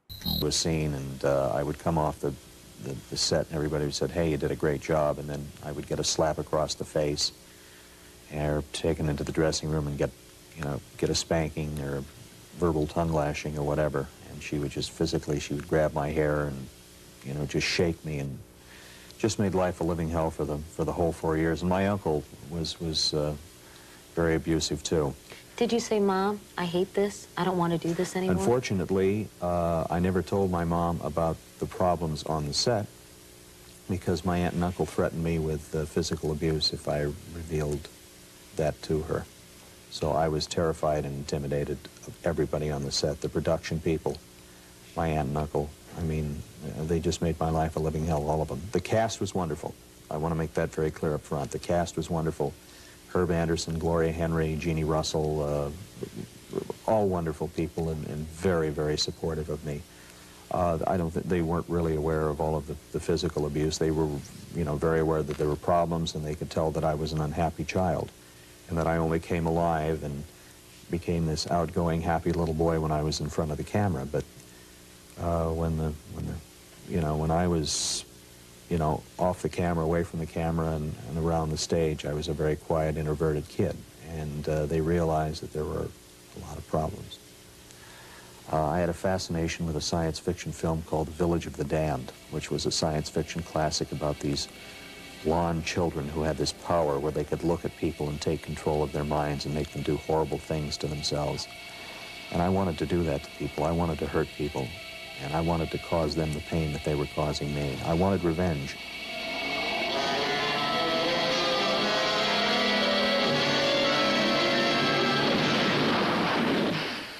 And I remember when I would get my scripts, I used to draw in the back of my scripts, and I'd draw horrible pictures of people, especially like the production people, and I would have their names written down on the drawings. People in guillotines, people hanging, people on fire.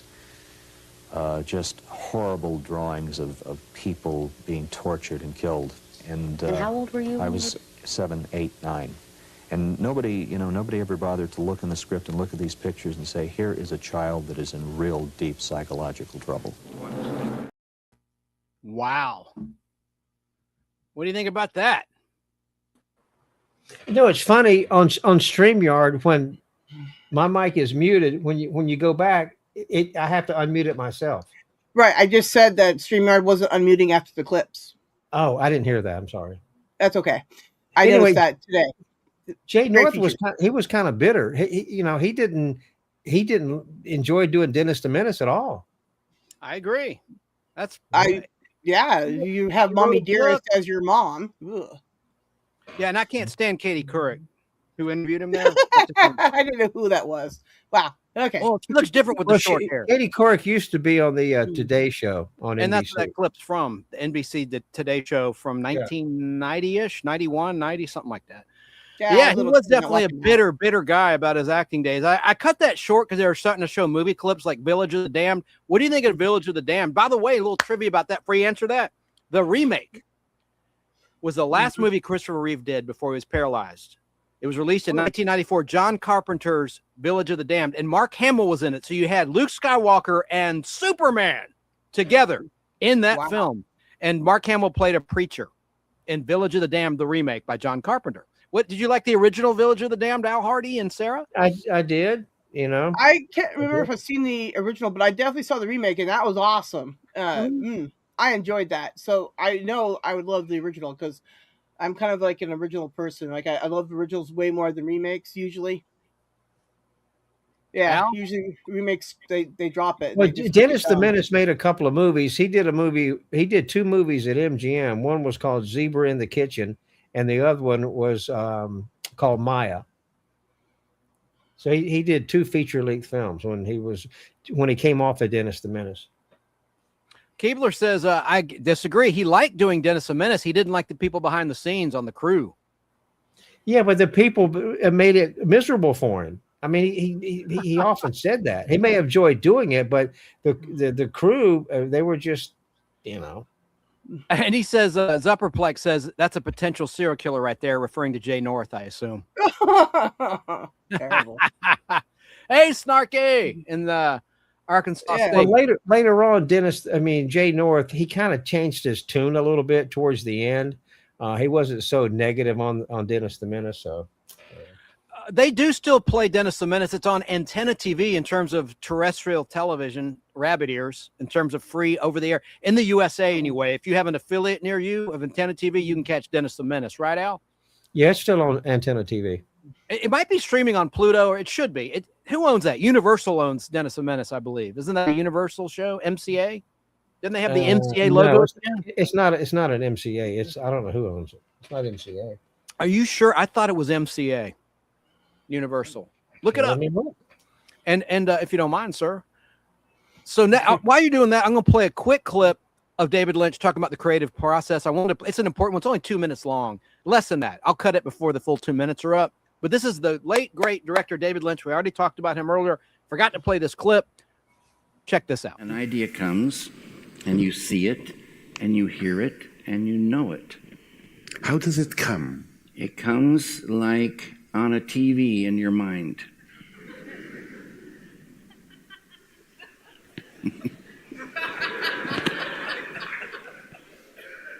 You know, there's a line I've always loved of Leonard Cohen. He said, if I knew where the good songs came from, I would go there more often. Absolutely. People, we don't do anything without an idea. So they're beautiful gifts. And I always say, you desiring an idea is like a bait on a hook. Yeah. It can pull them in. And if you catch an idea that you love, that's a beautiful, beautiful day. And you write that idea down so you won't forget it. And that idea that you caught might just be a fragment of the whole, whatever it is you're working on. But now you have even more bait. Thinking about that small fragment, that little fish, will bring in more. And they'll come in and they'll hook on. And more come in, and pretty soon you might have a script, or a chair, or a painting, or an idea for a painting. But they come as in small... More often than not, small fragments. I like to think of it as in the other room, the puzzle is all together, but they keep flipping in just one piece at a time. In the other room... Over there. in a sense, David, there's always another room somewhere. That's a beautiful thing to think about. Let's think about it a bit. No, you think about it.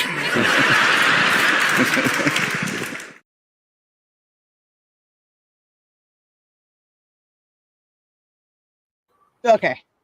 Cool. I remember to unmute myself. Well, as far as Dennis the Menace goes, Warner Brothers owns the TV rights, and North American Syndicate is holding the comic strip rights. Very good. Yeah. So in terms of syndication, Columbia, like you just said. I did look that up. So I was wrong. I thought it was MCA Universal, but it was not. Yeah, it's done by Warner Brothers now. And the Dennis the Menace TV show aired on CBS from October 4th, 1959 until July 7th, 1963, starring Jay North, who passed away in 2025 as Dennis the Menace. Mr. Wilson. That's annoying as F. Joseph Kearns, yep. You know who could have played him in a movie when he was young? Macaulay Culkin. He would have been a good Dennis the Menace. Well, he played Richie Rich. It was basically the same character. I actually like that movie, and I like Casper too with Christina Ricci. Yeah, Casper is good. I like that one. I like the first part when they're trying to get everybody that does ghost stuff to fix it. You know, you got that father guy from SNL. He can't do it. He comes back with his head backwards. That's great. Yeah. Ghostbusters couldn't help. Oh, wow. That's right. All right, we have another person who died. This is number 21 on my list. This is from Sunday, April 13th, 2025. Nicky Katt died. Do you know who Nicky Katt was, Sarah or Al? Doesn't sound familiar. I'll put his picture up. It's a man, not a woman, so it's kind of a trick question. I want you to think it might be a female. There's Nicky Katt from Dazed and Confused, among other films. Oh, I've seen him before, but I don't know much about him. Yeah, I've seen him in lots of things. He was in Dazed and Confused. He was in a show, Boston Public, which was by David E. Kelly. Boston Public, that's a great show. I like that. Me too. That was a show about a public school, high school, and it was by David E. Kelly. It was before Boston Legal. So he had a thing for Boston, and that's Michelle Pfeiffer's husband, of course. But Nicky Katt also starred in a show called Boiler Room. He died at the age of 54, and no cause of death was released. So that means it was drugs. I don't probably. I don't know. Okay, next up, Al. This is someone Al can speak to a lot. Let me put his picture up. Talking about Wink Martindale. I did an entire pod blast about Wink, who was a radio personality and a game show host. Right, Al? Yeah, I was friends with Wink. We worked together on Music of Your Life when he used to be on Music of Your Life, and we would have once a week we would have phone conversations with all the air personalities, and I used to talk to him on the phone. And he, when Sinatra turned 100 years old, he sent me an email asking me if I could put together a Sinatra special if he sent me all of the elements. In other words, he sent me the voiceover work, and that's all I had to put together, and he put the music in. But it took me so it was a 4-hour special that aired on Music of Your Life Network when Sinatra turned 100, and it took me about 4 or 5 days to put it together, and it was a labor of love, and it turned out really well. So now Wink's it was a great guy. I didn't, know Sandy, his wife, very much. His wife Sandy dated Elvis back in the day. But anyway, he was a nice person. I really liked Wink Martindale, and we talked music all the time. Of course, he was a big game show host, but I knew him for working on the radio with him. He's a wonderful person, and Very it was cool. sad that he passed away. Wow. Yeah. It's really sad about Wink, but we did an entire special on him. Yeah. And let me just say real quick about Wink.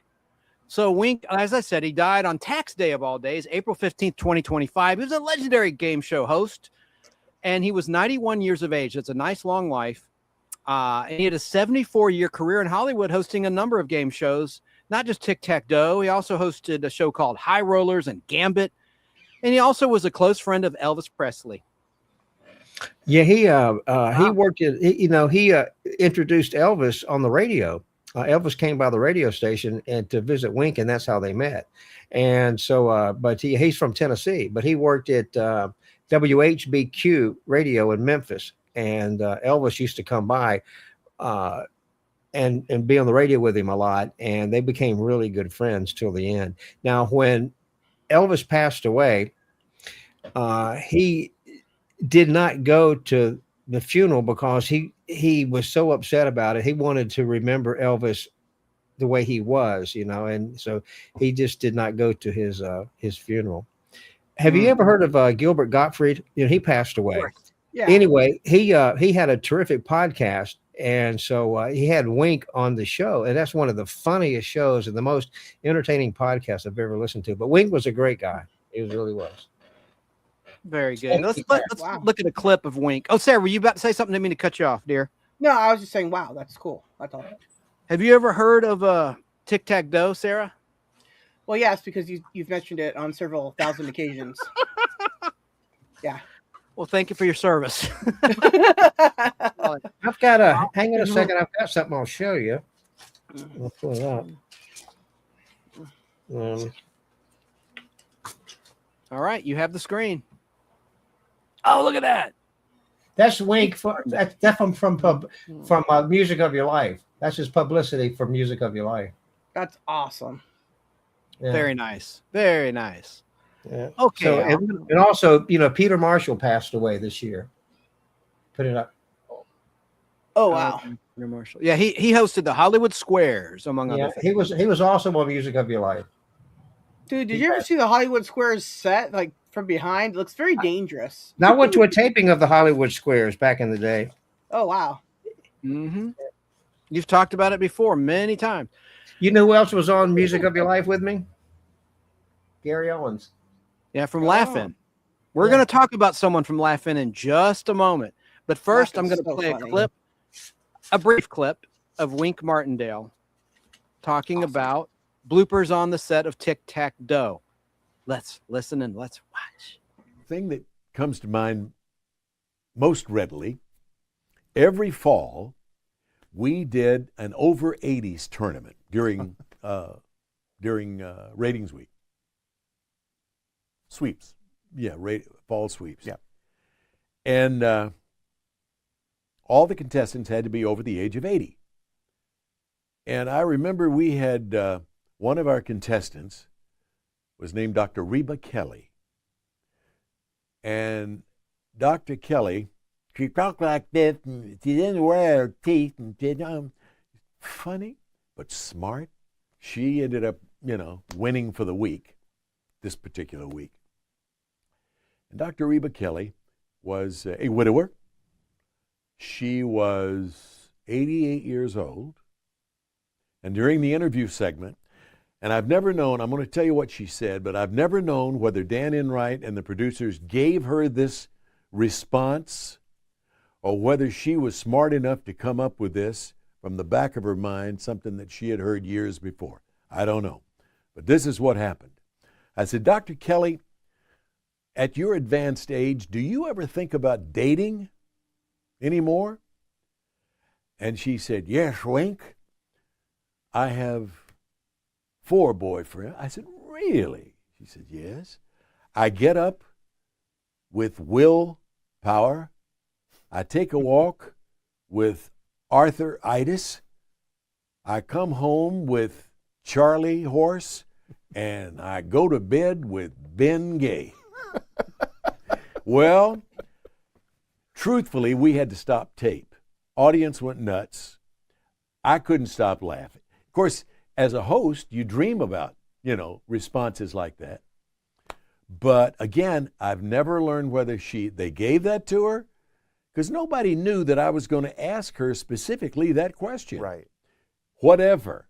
It was the funny, I guess of all my years in games, I can't think of anything that was funnier than that. We literally had to stop tape for 10, 15 minutes until we all got composed.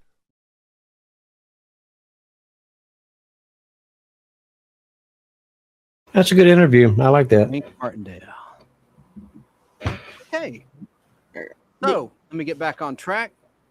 Aha. I'm glad you're not muted there. That's good. So yeah, it came back. I didn't have to mute it. Unmute it. There was a joke in the chat that Elvis Presley lives in Detroit, Michigan. Where is that comment? Well, of course. Let me put it on the screen. All right, we got another one to talk about who died. This is a biggie, depending on your point of view. Who said that? Where is it? Oh, Elvis lives in Michigan, said Joe Gutfeld. Ha, ha, ha. All right, next up. So, Al, get something handy. You have like a little toy of this person who died. I think you know who I'm talking about. You have a little figure in your studio. Al, I think you're muted. Or did you have a mini stroke? No, I'm here. Thank God you're all right. It's Pope Francis. I was trying to give you a hint. Who's above my head? Pope Francis. We're not going to get all religious on you. Yeah, there you go. Look at the Popester. So Pope Francis sadly passed away on Monday, April 21st, 2025. He was the 266th Bishop of Rome and sovereign of the Vatican City. He died on Easter Monday at the age of 88. That was a big one. That's a huge one. He lived a long time. Yeah. Well, on that note, the head of the Mormon Church, the prophet, he died too this year. So he was like 100 and something. Yeah, I'm so sorry. I'm a big fan of didn't the affect me. Osmonds. They're big Mormons, the Osmond family. Yeah, they're brother and sister, right? He only has one sister, and that's Marie. He has a bunch Yeah, of but they brothers. look lovingly in their eyes while singing "Why." But on April 21st, 2025, the Vatican confirmed the death of Pope Francis in an announcement read by Cardinal Kevin Farrell. The Vatican Camerlengo from the chapel of the Domus Santa Marta, where Pope Francis lived. How do you say that, Al? Domus Santa Marta. Domus? That's good enough. It's kind of Domus Santa Marta. And the quote read, at 7:35 this morning, the Bishop of Rome, Francis, returned to the home of the Father. His entire life was dedicated to the service of the Lord and of his church, Farrell said, unquote. And now we have like this. He said an American Pope, Pope Leo. Yeah, well, he's from Chicago, Illinois at some point in his life. Yeah. Yeah. Now we're into May of 2025. May 2025, and that's my mom's birthday, May 1st. Anyway, May 1st, on Thursday, May 1st, 2025, singer-songwriter Jill Saboli, best known for the 1995 pop hit I Kissed a Girl, was killed in a house fire. She was killed in a house fire east of Minneapolis, Minnesota, her representative confirmed. Oh, wow. Isn't that terrible? Her career spanned more than 3 decades and 12 albums, including standout tracks like Supermodel from the Clueless movie soundtrack and the candid, genre-defying material that became her hallmark. How about that?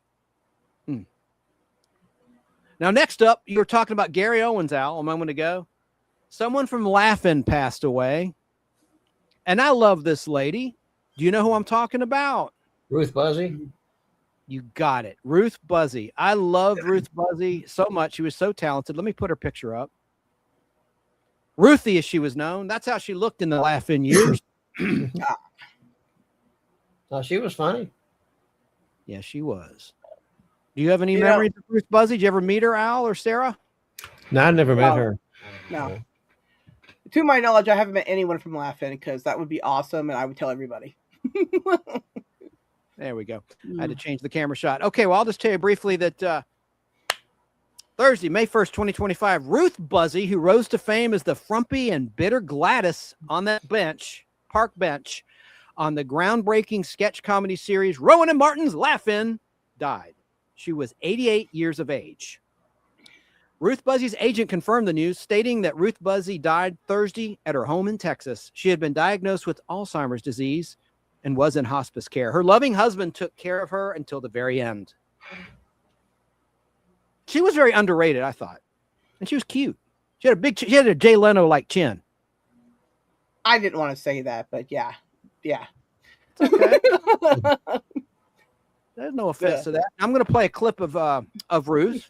This is a rare clip that I found in my research for tonight's show, the Nostalgic Pod Blast, which is simul-streaming on Sarah's channel, My Flock is Everywhere, and Al Hardy's channel, Al Hardy Entertainment on YouTube. Let's look at a clip of Ruth Buzzy. This is from 1972, a long-ass time ago. Let's watch. Family show. Is that the world famous sanctuary? Can't you believe this duel? Anne-Marie, you brought me Ruth. You take care of her. I can't handle it. Okay, Anne-Marie. Would you like to Ruth, get on? Ruth, now wait a minute. wrong? Hey, listen, I don't know about this. Ruth Buzzy on the famed Laugh-In show with Rowan and Martin. Ruth, sit down, would you please? You make me Would very. you sit down, too? But me first? No, you first. Well, how about Glum Gladys, Ruth? That is from the Addie Mame series, right? Was that the way that... How did you know that? Well, I'm not really sure how You just have read it all over. Well, I kind of thought that I would discover that. Really, what I want to ask about, though, Yeah. do you have any new characters coming up this season? Well, I have one that I'm reviving called Shakuntala. I used to do it on The Entertainers with against Dom DeLuise playing Dominic the Great. Dominic, yes. And she's a character that doesn't talk. And many people wonder whether it's a girl or a boy, but believe me, it's a girl. And they have asked me, they've begged me to revive it. I'm sorry that Dom isn't on the show, he can't do it with me, but one of the new people, Brian Bressler, is going to do it with me. That's unreal. So we got Shakuntala, and then I've got a character that that we call Dr. Welby, and she reports on all the medical science. Like Tinseltown? The reporter of Tinseltown? No, this is a new one. So far, they're not having me do Busy Buzzy this year, because they're trying to, get different new looks things, right, and everything. And she'll probably come back sometime during the year. But I hope so, because I love her. Do you know what my very, very favorite character is? What's your favorite character? The drunk. I The call her drunk. Doris Sidebottom, and it's the drunk that I do at the bar with Dick Martin. Yes, And the both of us yes, play, yes. Then I meet him. Well, you fall off the bar. Yes, right. Well, that character I am begging them to do again this year because I get a lot of mail on her. And is that your favorite character, really? Absolutely. Absolutely. Absolutely. It comes through that way. It really is. Hey, what is the what's the trait between a Ruth Buzzy, the shoe shine concession at NBC, Ralph Edwards, and some paper towels? You just know everything. Well, he shines the shoes on the Ralph Edwards show, This Is Your Life, and I was very honored last year to have my life done on this show. Ralph and Edwards. it was the first, right, and it was the first one upon their coming back after being off the air for 9 years. They had shot a few and they chose mine to be first, and that was really thrilling, besides just being, having being the there. right. Because I used to think that they did This Is Your Life on people that were 105. And so since then, I've been sending notes back and forth to Ralph through our shoeshine man. Oh, for crying So, out and loud. we're writing on anything that we can get a hold of. Well, if you're- Toilet tissues. Well, if you're paper writing on bags. anything you can get a hold of, what do you do with a fan that slips you a paper napkin or a paper towel for an autograph? Oh, I write on it. You write on it? Oh, sure. Anything if that's what they want. You know what happened once? What? I was on an airplane. It was the last time I was coming home from Connecticut. Oh, my heavens. And I was just about ready to eat my lunch, and a girl came up, and she was standing beside me. She said, "Pardon me." She said, "Could I please have your autograph?" And I said, "Well, oh, okay." And then I proceeded to push the food over as much as I could in those little trays, and she handed me an airsick bag to write on, and she was serious. And I looked at the airsick bag, and I looked at my food, and I said, "I'm sorry, miss, you will have to wait."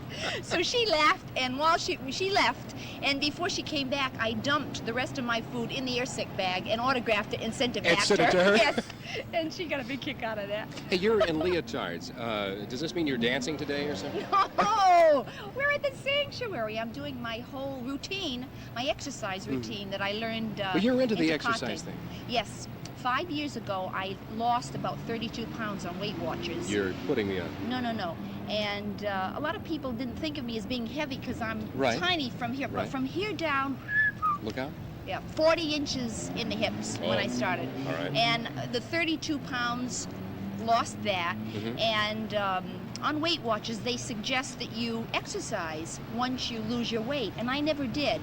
So 3 months ago, during our break between the two seasons, my husband allowed me to go down to Tecate. There's a ranch down there called La Rancho El Puerta, and I stayed down there for 3 weeks, and I exercised for 7 hours a day, just breaking for food, purposely to go to the extreme so that when I got back here, the days that I don't have time to come here to the sanctuary, I could exercise, do my own routine in my bedroom or in the halls of NBC. I've done it at parties, name it, and I've done Well, it. what about the 10 years of dancing? Well, that Does that helps. kind of, it helps. I find that I probably have a better, what would you say, endurance than most people. I mean, like down in But you didn't Tecate. enjoy dancing, though, did you? Oh, I did, but I was horrible at it. You did it because people would laugh with you instead of at you. Yo, wonderful! Yes! This is- Exactly, that's how I started to be funny. That's right. This is Jim Harrison talking with Ruth. Wonderful! Talking with Ruth. Buzzy Buzzy. in Hollywood. from film, as you could see. What a great clip. You know, she did a Chips episode, Roller Disco, the season 3 90-minute special with Life Garrett, who was a pop star for like half a minute back in the late 1970s. I love Ruth Buzzy. She was so good on Laugh-In. That's a great little pice of film that I found. That's funny. I would do the same thing. I would put all my leftovers in that bag. Yes, I would. Oh, yeah. And that interviewer looked like Jim Jones. That's the guy that unfortunately tainted the Kool-Aid in 1978, right? Oh, yeah. And Tracy says Life was a cutie. Yeah, people think his name was pronounced Life Garrett. It was Life Garrett, like the game of life. Anyway. And Robert Yarborough says, I love Ruth Buzzy. She was pretty also. Yeah, I thought she was kind of cute too. And Buzzy went on to Dancing to the Oldies.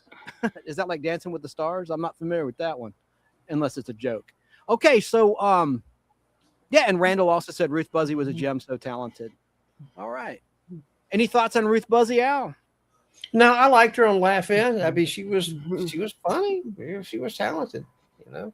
Very funny. Yeah. She didn't really do it. She did some TV stuff later on, but you know, Laugh-In's really what, you know, made her real famous, in my opinion. Yeah, that was her breakout role. That started as a special in 1967, and then NBC made it a weekly show, a weekly hourly show, Friday night at 10 o'clock. And I have a blooper reel. Sarah, remember we played some R-rated bloopers from Laugh-In when we did a yeah. Yeah, that was great. Okay, so next up, let's see. Let me just get caught up on the chat. Dean Martin roasts were fun. Yep. And Too Tall Rob says, Happy Holidays, Sarah. But he spelled your name biblically. There's no H on Sarah. It's just S-A-R-A. Yes. Hi, Rob. How are you? How are you, raccoons? All right, so let's get on with the next one. The next one on the list here of celebrity deaths. That was Ruth Buzzy. All right, we got this guy. This is kind of a sad photo I'm going to throw up on the screen right now. Aw. And it's right here. It's George Wendt. Spelled with a D. The D is silent. Oh, yeah. There's George Wendt from Cheers. Old Norm from Cheers. He died on Tuesday, May 20th, 2025. Died on Tuesday, May 20th, 2025. Of course, best known as Norm Peterson on the NBC sitcom Cheers. He died at the age of 76 peacefully in his sleep at home, the Associated Press reported. Thoughts, guys, on George Wendt or chat? What'd you think about him?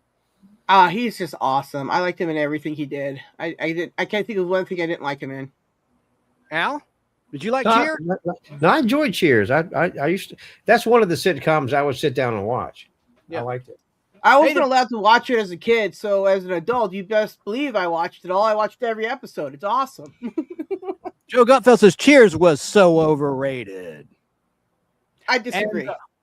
And, Danny Staten says Norm. He's in South Carolina, you know. Greetings from South Carolina. It's Danny Staten. Yeah, Bigfoot went to Danny's house. It's a really cool short. Hey, Danny, you mentioned Gomer Pyle. I remember riding around in a spaceship with Gomer Pyle, or was I high? You were high. Yeah, we were talking about him earlier when we talked about Richard Chamberlain, who died in 2025. He lived in Hawaii, and I made a comment that he was living with Gomer Pyle in Hawaii. Anyway, The Bears. The Bears. Let's just move on here. Oh, there's the Bears from Planet Earth. Rest in peace, Greg Biffle and family, says Too Tall Rob 6.8. Mm-hmm. Okay, so that's all I got to say about that. Now, I got another musician who passed away. Oh, before that, I forgot about this guy. No photo, and we won't talk long about him, but remember the show Duck Dynasty? Duck Dynasty? I call it never Dynasty. watched it. Well, I didn't either. I didn't care for it. But Phil Robertson died on Sunday, May 25th, 2025. And he was the lead, that head of that family, the patriarch of the Duck Dynasty family. And he was the star of that reality show on A&E. He died on May 25th, 2025, and he was 79 years of age. His family didn't immediately release a cause of death, though. But they shared in December that he had early stages of Alzheimer's in December 2024 and was in poor health. So rest in peace to Phil Robertson. Hi, Esmeralda. Now we got a musician. Hey, Esmeralda, we have a musician coming up here. Hey, Esmeralda. Real quick, can I intercede real quick? Esmeralda, I need you to email me your address. I have something I need to send you. Thank you. I have it. I can send it to you too. Unless, oh, she's probably moved again or something. Yeah, she's moved like 80 times since the last time we had it.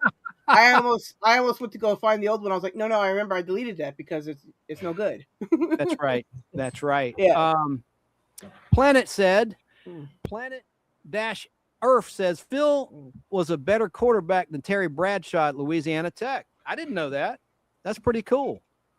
People are saying hey to each other. Oh, okay. I get you. Of course. It slipped my mind.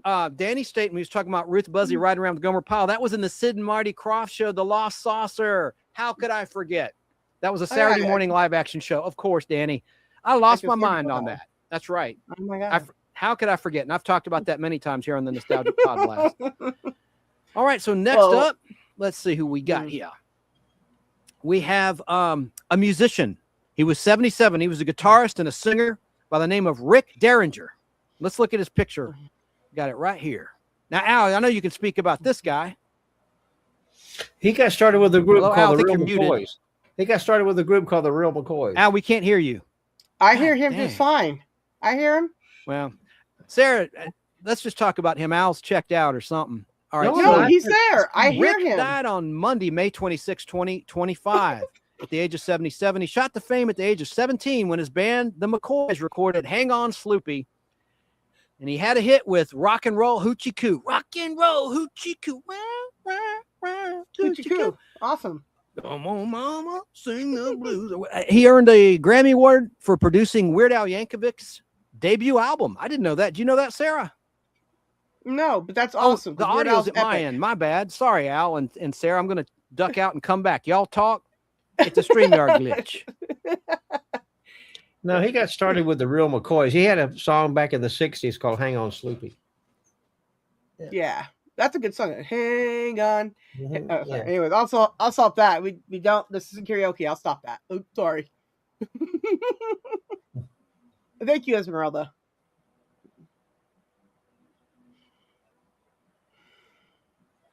Al, continue. I see. Yeah. No, I mean you can keep talking. I mean, I don't have much to say about him, to be honest with you. I like some of his music, but he, like I said, I didn't. He was not one of my favorites, but I like some of his tunes, of course. Sorry about that, guys. You were talking and I couldn't hear because of a StreamYard glitch. I can hear you now, of course, but damn, sorry about that, y'all. I think you need to fix your cable to your mic or something, Chance. Is it buzzing? Is it buzzing right now? No, because you have a lot of audio issues, and it's not a StreamYard thing.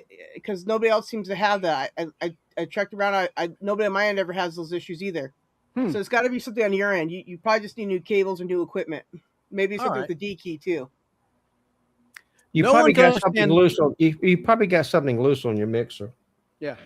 Danny says Rick has chick hair, and Joe Gutfeld said no one can understand the words to that song. Hey, Esmeralda. And Salin Girl 69 said that in 1995 the George Wendt show came and went. Yeah, kind of like George did. Yeah, he went. Unfortunately. All right, so let's get back on track. I thought you'd have a lot to say about this guy. No. That's all right. Ow. Nah. So next up, I've got a name for you. This is 29 on my list. Number 29. Do you know who Ed Gale is? Anybody? Ed Gale. Sounds familiar. He was an actor and a stunt performer. He was a little person. He was a midget. I'm sorry, I'm not supposed to say that. He's a dwarf. He was a dwarf. He died on Tuesday, May 27th, 2025. He's best known for playing a horror icon in the horror movies. Oh, I think I posted about him too. I forget now. Chucky. Yeah. Yes. Chucky. Yeah. He died, sadly. But yeah, he was a stunt performer. He played Chucky in some of the Child's Play films, and he died at the age of 61. A source told TMZ that he died in hospice care in Los Angeles on May 27th, 2025, which was a 61. What in the hell happened? Little people die pretty young, unfortunately. It's something to do with their internal organs, but I'm not a doctor. But Ed Gale's other roles include the cult classic films Howard the Duck by George Lucas from 1986 and Chopper Chicks in Zombie Town. I love Howard the Duck. That's great. That's so great. It gets Fantastic trashed, doesn't movie. it? It gets I trashed a don't, lot. I don't know. I truly enjoyed that movie when I watched it. It was interesting. I mean, I don't really know how he and her, but anyways, never mind about the biology of that. But I just got to say that was really a fun movie. I really enjoyed it. Yeah, I did too. Mm-hmm. I'm going to leave out. I'm going to put Al backstage while he's not looking.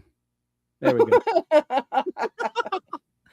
All right. So next up, we got a good one, Al. You'll want to speak about this lady, Loretta Swit. She died. Oh yeah, she was. died. I really liked her on MASH. She was just terrific. Oh yeah, she's just great. She died on Friday, May 30th, 2025. Of course, best known for a role as Major Margaret Hot Lips Houlihan on the beloved show MASH, based on the film. She was 87 years old when she died. Well, she did some early TV stuff too before MASH. Well, MASH Right, was. Yeah, but MASH also was like best known. I think she was on an Alfred Hitchcock episode, if I'm not mistaken. Oh, sure. Yeah. Yeah.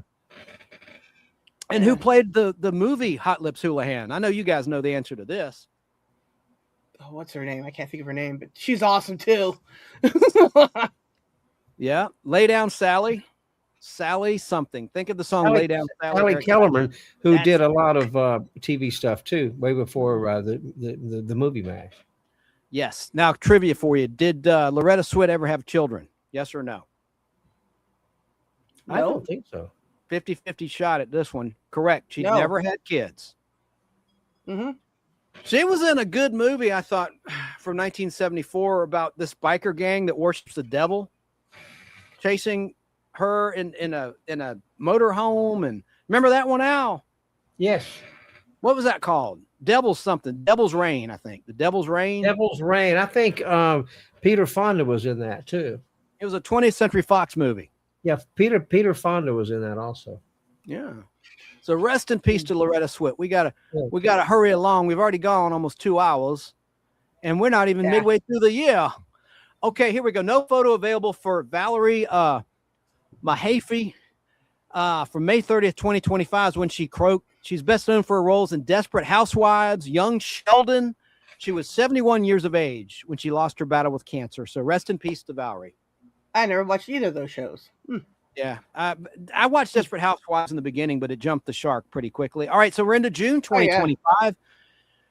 Woo! All right. Let's see. Wayne Lewis died on Thursday, June 5th, 2025. Singer Wayne Lewis was also a founding member of the band Atlantic Star. And I do have a photo of Wayne right there. There's Wayne. Rest in peace to Wayne. Do you have anything to say about Wayne there, Al? No. He looks like a banana in that suit, but you know, whatever. Banana. I know nothing about him. Sorry. You know nothing? You see nothing? You sound like somebody out of Hogan's Heroes. I mean, these people were very talented, but I mean, I thought we were going to talk more about mainstream people that people knew. These are Some mainstream. people You just keep bitching, sir. Just I'm gonna call you bitch from now on. Oh my. Hey Al. All right, so Wayne Lewis, real quick. He was a founding member of Atlantic Star. He died at the age of 68. The group debuted in 1978 with hits like Stand Up and With Your Love, I Come Alive, and later released popular songs including Circles, Secret Lovers, Masterpiece, and their chart-topping hit Always. You didn't like any of those songs, Al? No. Okay. Sorry. Next up, Sly Stone. From Sly I and do, the I Family do like Stone. Sly Stone. I thought I liked his music. Oh, good. I got one you like. Yeah. So Sly. Let me see. I thought I had a picture for old Sly. Everyday People. Oh man, what a great classic that is, huh? That is a good song. Let me see here. So, damn, I thought I had a picture of old Sly. Yeah, I do. It's right here. It's at the bottom of my list. There's Sly Stone. There he is. Look, what a character. I love the way he looked. Oh yeah, I enjoyed his work. I like Sly Stone. He died sadly on Monday, June 9th, 2025. He was the front man of Sly and the Family Stone. He was 82 when he passed away, according to his publicist, Carlene Donovan. Sly and the Family Stone transformed popular music in the 1960s and 70s and beyond with such hits as what you said, Al, everyday people and Stand and Family. It's a family affair. Not to be confused with the TV show, right? Family Affair. No, that's completely different. Yes. Now, Al, this is your turn to talk at length.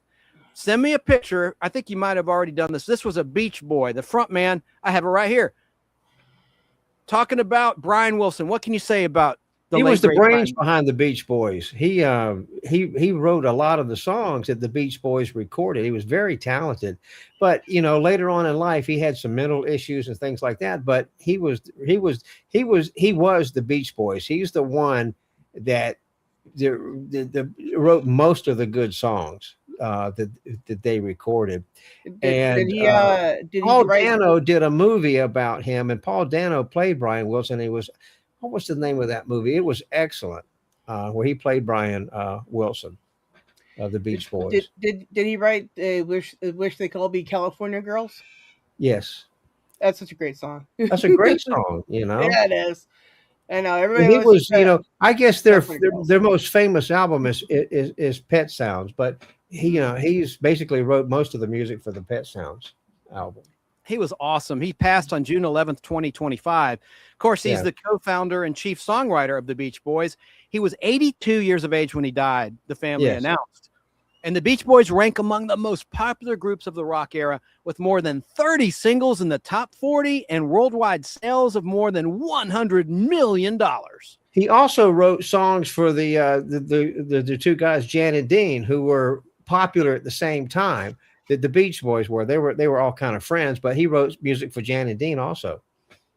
Oh my gosh, yes. Great talent. That was a huge loss, was it? I mean, he was ill for a long time, but he was performing pretty late into his life. Well, actually, he started singing some standards. He recorded a lot of standards music later on in his career. But he was the brains behind the Beach Boys. Great. In the interest of time, I'm going to not play any more clips or show pictures so we can hurry along. But I didn't mean to cut you off. Go ahead, sir. He was the brains behind the Beach Boys, you were just saying? Oh, yeah. I mean, if it wasn't for him, it wouldn't be the Beach Boys. He helped found the Beach Boys anyway. That's right. Awesome. Okay, Definitely so a hero in California. And we don't want to he's a major star. I'm trying to give equal time to all these people because there's some people that are not so well known, but I try to pick people that at least people have heard of these folks, because I did edit, Al, believe it or not, some of the names off. But let's go on with Ann Burrell. Ann Burrell. Let me take Mr. Wilson's photo off. Mr. Wilson, Dennis Menace. Can you take that picture off, Al? Oh, hold on. Yeah. Thank you. And there. And now I can put us equally on the screen like this. Do you like this shot better, team, or do you like? No, the other way is much better. Yes, I like this way. Better. Yes. This way, right here. Okay. Yes. And that's the way it will be, because we are a democracy here on the Pod Blast. Oh, good. Yes, this is more Okay. professional. The other way is, I don't know what you call that. Not good. Yeah, Ann Burrell was just one of those celebrity chefs, and she was a host of a popular Food Network show. I loved her. She was amazing. I loved Worst Cooks in America. Okay. And don't make vanilla chicken. It's never going to turn out good, people. Okay. Just don't. I loved her. You did like her. You're not being sarcastic. You're not messing with I loved her. She was awesome. I even had my hair like hers for quite some time. See, now I need a photo. Let me get her photo. Yeah, I can see you with that hairstyle. Oh yeah, I mean, I liked her. I remember watching her on the Food Network stuff. Yeah, I mean, it was like a family affair. We would watch The Worst Cooks, right? My mom, who doesn't really care to watch TV these days, would watch it too with us. It was awesome. I just loved her. I loved her. Just loved her. She was only 55 when she died. Yeah. I was upset about that. I was like, Did she have medical issues or something? Yeah, here. I'll tell you. I'm trying to get the picture. Damn, this is hard to do while I'm live. Let's see. Yeah, I have some information on her. Let me just see. Oh, good. Thank God it's a damn JPEG, so I can put the photo up quick. All right, here. Ann Burrell, I'll tell you the cause. It must have been an accident or cancer or something. Let's see. She was born September 21st, 1969. I already said that she died June 17th, 2025 at the age of 55 in New York City. And let me look at the cause of death. I'm checking out Wikipedia. Okay, Burrell released in 2012 that she had Been in a relationship with her girlfriend, Chef. It doesn't matter. Let me skip this. Okay. She died in her apartment in Brooklyn, New York on June 17th, 2025. Her death was ruled as suicide.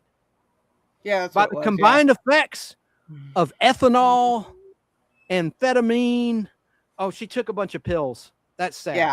Yeah. Did you know that? I didn't know that. Am I allowed to say that word that I just said on StreamYard? Am I going to get flagged for saying that? You can say those words. They're okay to say, as long as you're not encouraging people to do them. Okay, I wasn't sure because it's kind of. I'm finally getting her picture loaded up so you can see her. Yeah, there she is. There she is. There she is. God bless. Yeah, she was so cool. Oh, she's so cool. She kind of looked like a bird because you're a bird lady. You have birds, Sarah. Yes. Yeah, with that hair, of course. Yeah, she does. Yeah. She was very good. I truly enjoyed her. She's like one of those few people that in the cooking field that I don't cook, right? But I was like, man, I'd like to just meet her. I wish I could cook something awful, but I can't do that either. It's so sad. All these people are dying. Yeah, dying. She was cool. She was very cool. All right, so moving along, we got to get through the year here. Oh my gosh. Okay. Bobby Sherman, Bobby Sherman. He died June 24th, 2025. A teen heartthrob from the 1960s and 70s, died at the age of 81 after a battle with cancer. He was diagnosed with stage 4 cancer in March of 2025. He finally expired a few months later on June 24th, 2025. I'm going to put his picture up too. What do you got to say about him? He was actually in some TV shows too, playing himself. So yeah. Yeah. What were your favorite songs that he penned or sang?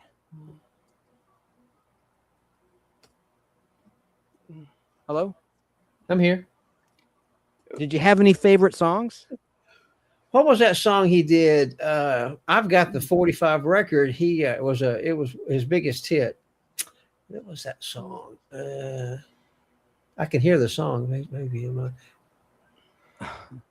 he had a definite good look. You know what I'm saying? Yeah, he was in some TV shows. If I'm not mistaken, he was in an episode of Bonanza because he did acting too. Yeah, he did. Let me see. Let me look at my phone. Hang on. Okay. I've got that record. Easy come, easy go. I don't know. Zop said that in chat. So. Okay. Maybe that is it. Yeah, maybe that is it. You're right. He did a lot of TV. I think he wound up on Adam 12 and those kind of shows. He did a ton of TV shows. Here's his I think he was more popular on television than he was just a singing career. Yeah, if anyone that's watching, I have his image on the screen. He had kind of a Keith Partridge type haircut. Well, he had that hair from the 70s, you know. Yeah. It looks like a helmet. I don't know what to tell you. It does. Yeah. Here Come the Brides he was in, yes. Oh yeah, Here Come the Brides. I hated that show. I didn't watch it. Just the title itself said, "Don't watch this," and I basically said, "Yeah, makes sense. Stay away from that." It was okay. I don't like the Partridge Family either. There's a lot of weird shows I didn't like, but there's other shows that I just super loved. The helmet hairdo. Yeah. All right. Yeah. Well, let me hurry along. Okay. There we are. Okay, so let's just try to cruise along here because there's quite a few left that we've got to talk about. Yeah, that was a bad one. How about Bill Moyers, the news guy? He was a former White House press secretary turned TV journalist. He died at the age of 91 on June 26, 2025. That's all I got to say about that. Richard Hurst, June 27, 2025, best known for his character as Deputy Cletus Hogg on The Dukes of Hazzard. He was 79 years of age when he died. Remember him, Al? Yes. Good character actor. Michael Madsen, we talked about this in the pre-show, Al. Michael Madsen, who was in a lot of Quentin Tarantino's early movies, he died on July 3rd, 2025. Yeah. He was in Reservoir Dogs, Kill Bill, Hateful Eight. He died in his Malibu home at the age of 67, and he died from cardiac arrest. His representatives told Fox News Digital. Yeah, Hateful Eight was released 10 years ago, and it's actually playing in some theaters now. Yeah. Yeah. Another loss, Connie Francis. Oh my gosh. Oh, she died. Connie Francis died July 17th, 2025. In the 50s and 60s, she was a pop star known for hits like Pretty Little Baby. She died at the age of 87, and a cause of death was not released. She's probably this old, but I don't know. My favorite song by her was Everybody Somebody's Fool. Oh, yeah. She recorded on the MGM record label. I like Connie Francis. We have a Gen Xer to talk about who died, who meant a lot to a lot of people, including me. Malcolm Jamal Warner. Oh, yeah. Theo from The Cosby Show. He died on July 21st, 2025. Man, he was Theo Huxtable on The Cosby Show. He was only 54 years of age when he died in an accidental drowning in Costa Rica, according to local authorities. Yeah. That was pretty sad because he's just on vacation and he's just died. It's terrible. It's so sad. I know. Now, I was rushed to. I don't have a photo. Y'all are going to hate me. Ozzy Osbourne. All aboard! Sorry about your ears there. Yeah, it is Crazy Train here. Mm-hmm. Ozzy Osbourne died July 22nd, 2025. Oh, my God. He had a number of ailments, including Parkinson's disease, which was revealed back Well, he abused drugs and all, but it's funny. I like his wife better than I like him. I mean, I wasn't a big fan of Ozzy Osbourne. I think he had a lot of talent, but I liked his wife. I thought she was on some talk shows. I really liked her. Tracy loved Ozzy, as did I. Oh, I like them both. I don't care much for their kids, but they were okay. Yeah, I just burped in the microphone. Apologize, folks, if you could hear that.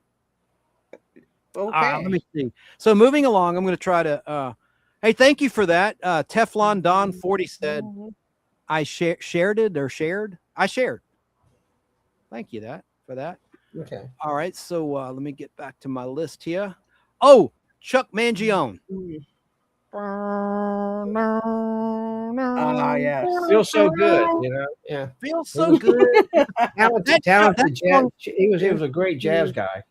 That instrumental had a revival on King of the Hill. Yeah, that's a great song.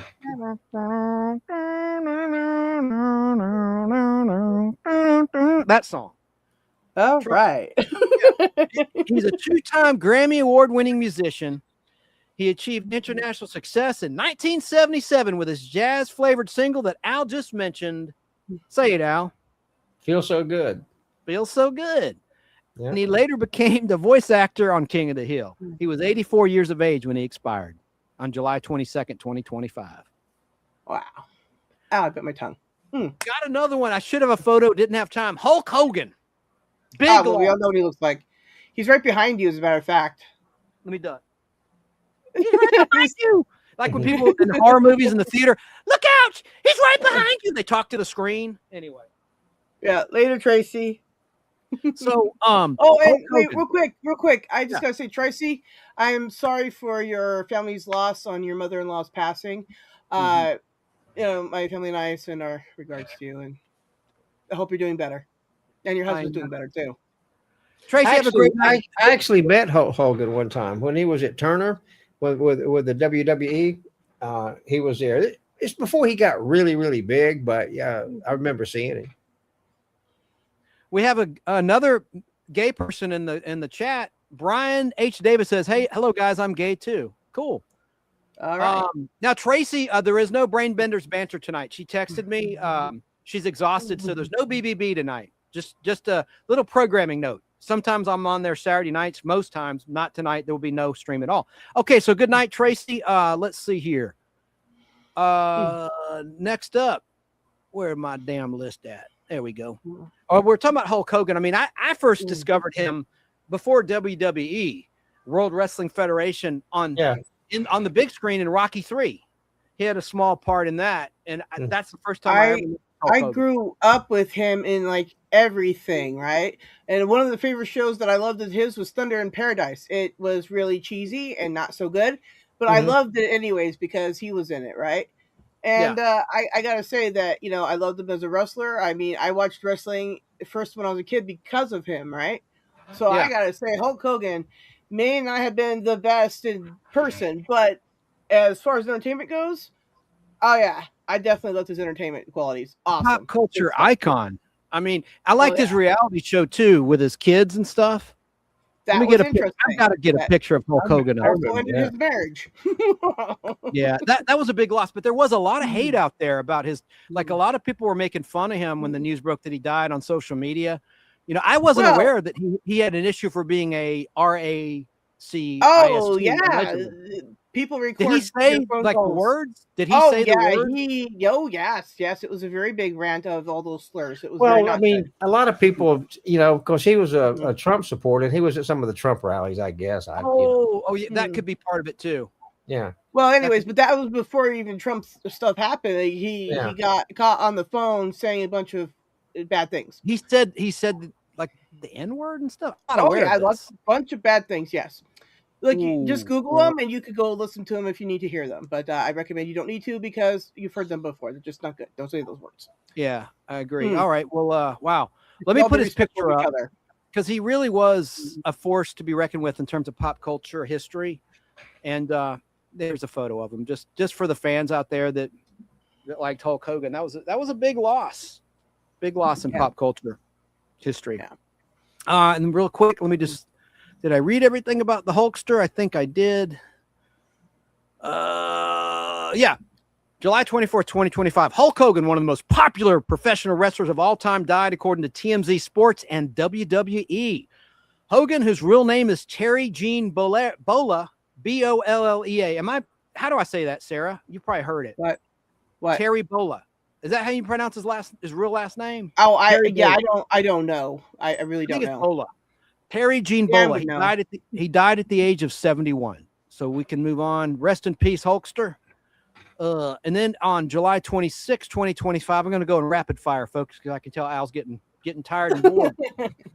Tom Lehrer, he died. He was a witty, satirical songwriter known for skewering topics like marriage, politics, racism, and the Cold War. Died at the age of 97. He eventually left his musical career behind to resume teaching mathematics at Harvard and other universities. Are you still Ryan talking about Hulk Sandberg, Hogan? sports guy. Here's a sports legend on July 28, 2025. Ryan Sandberg died, a Chicago Cubs legend. Now, Tracy would be a big fan of him. Tracy's left for the night, but Tracy, who was in the chat, she originally grew up in Chicago. Now she's in Florida. But she was a big fan of Ryan Sandberg and the Chicago Cubs. That's her baseball team. He'd been battling cancer. He died at the age of 65, the Chicago Cubs club announced.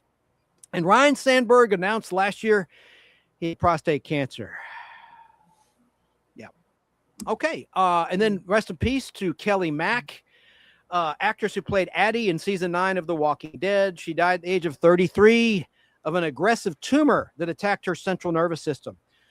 Lonnie Anderson. Oh my God. I got to get a photo of Lonnie, the big buxom star of WKRP in Cincinnati, and Burt Reynolds' ex-wife, one of his ex-wives, died on August 3rd, 2025. She died just days before her 80th birthday. Thoughts on Lonnie Anderson, folks? Was she in the series Evening Shade too? No, Burt was. Mary Lou Henner played Burt's character's wife. In that show. Okay. Yeah. And Mary Lou Henner had a photographic memory, by the way, for those who don't know. Let me find a good picture of Lonnie Anderson. I didn't have time to do that. But now, Al, tell us about WKRP in Cincinnati. I know it's one of your favorite TV shows.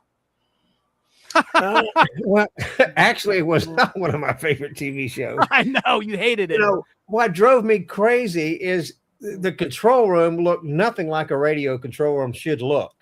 I mean, you know, the control console looked like a big toy, you know.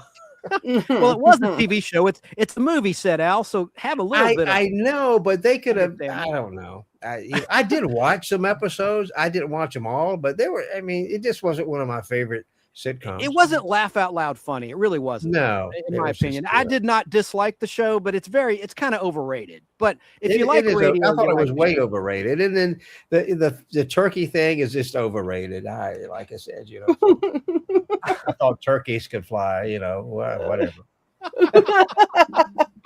I'm sorry. There's Lottie. There's Lottie Anderson.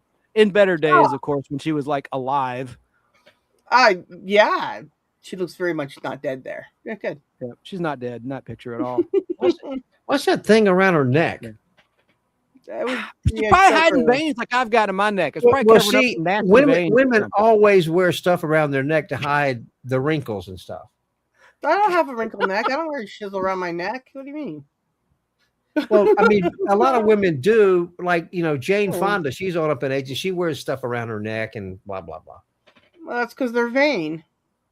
Literally, what it is? and they're covering up veins like I've got. I've got terrible neck veins. Well, you need to wear a scarf around your neck then. I know if somebody slit my throat, there'd be blood on the ceiling. Blood would go everywhere. I've got so many veins in my neck. Okay, let's well- move. Let's move along. Oh, It's been, Okay, you know. damn, I was trying to Wow. find something. Yeah, hang on. All right, let's move along. Let's move along. Well, we've gone 2 hours and 19 minutes. Okay, yeah, you're right. I'm gonna do this in rapid fire. I promise. As I stall, I'm just trying to get a picture. And I had all going this here. stuff to put out and show, but you were getting here where I'm not going to show anything. Oh damn. Okay. Oh, that's right. Let me go. Yeah, I do want to see. He did pull some really cool collectibles. You just need to, to speed it up a little bit. Okay, sir. You're right. All right, here we go. So I'm going to do that right now. I agree. I'm not trying to be boss or anything, but No, but you're right. So that's Lonnie Anderson. Is her picture still up? I can't see the screen. Let me take her picture off. Yes. And of course, there was a big Thanksgiving episode of WKRP, Turkeys Away, which aired before Halloween on October 30th, 1978. It's become kind of a Thanksgiving classic. All right. Oh, but Al, real quick, what was the WKRP in Cincinnati show based on? It was a real radio station right here in Atlanta, Georgia area, right? WQXI.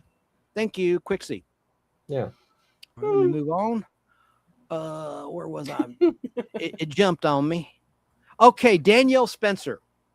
I love Danielle Spencer. I got a clip of her. You know who Danielle Spencer was, Al? I got a 2-second clip. This is literally 2 seconds long, so don't give me grief. No. Ready for this? He's like, "Oh, I'll believe that, you liar." You always say a clip's gonna. He just kicked himself out of studio. No, I what Even happened Even when I Joe, switched? even When I Joe Gutfield said speed it up. all right, yeah. No. What happens is when I switch from my media from film or from still Yeah. pictures to video, it kicks someone out of the studio, and it just happened. Yeah, to be me. yeah, that's a new feature on StreamYard. You're correct. I know Sturkey and I switch brands. Somebody gets kicked, or sometimes all And of us. I'm herky jerky too. I got to change my camera. Al, who is Danielle Spencer? Well, do you know who she is, Sarah? Here she is. 12-second clip.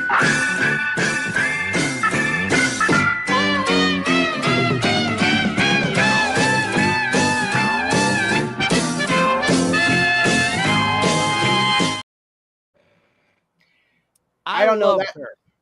I I don't know that loved her in What's Happening. She Oh, was I never so watched that. I know it's before your time. Well, I'd never watched the show, so I don't know. Well, she was a child I never actor. watched it. It was great. It lasted 3 seasons, but she was a child star known for ABC's What's Happening. She was only 60 years old when she died, and she was a veterinarian. After she left acting, she took care of little animals. Well, that's she a was good very thing. smart, very nice, Yeah. very sweet. And Oh, that's yeah, really good. the news broke on Instagram of her passing from her former co-star Haywood Nelson, who played Dwayne in What's Happening and in What's Happening Now. Danielle also acted in the 1985 to 87 revival. I think it was 87, 88 maybe. What's Happening Now in syndication on TV. Yeah, she had a battle with cancer. Okay, so moving along, August 23rd, 2025. Rest in peace to Jerry Adler. He's an actor. He died at the age of 96. His career started in theater, and he worked on more than 50 Broadway productions. He later transitioned to acting in the 1960s, gaining fame for roles on The Sopranos and The Good Wife. Okay, rest in peace. Giorgio Armani, the clothing designer, for the gay people in the chat, primarily, known for his style and elegance. He died at the age of 91 on September 4th, 2025. Okay, September 5th, 2025. Catherine, the Duchess of Kent, died at the age of 92. Let's move along. That's Queen Elizabeth II's cousin. Oh, God, got to talk about Polly Holiday. Flo, kiss my grits on Alice, the TV show. Right, Al? Yeah, that was sad. Al?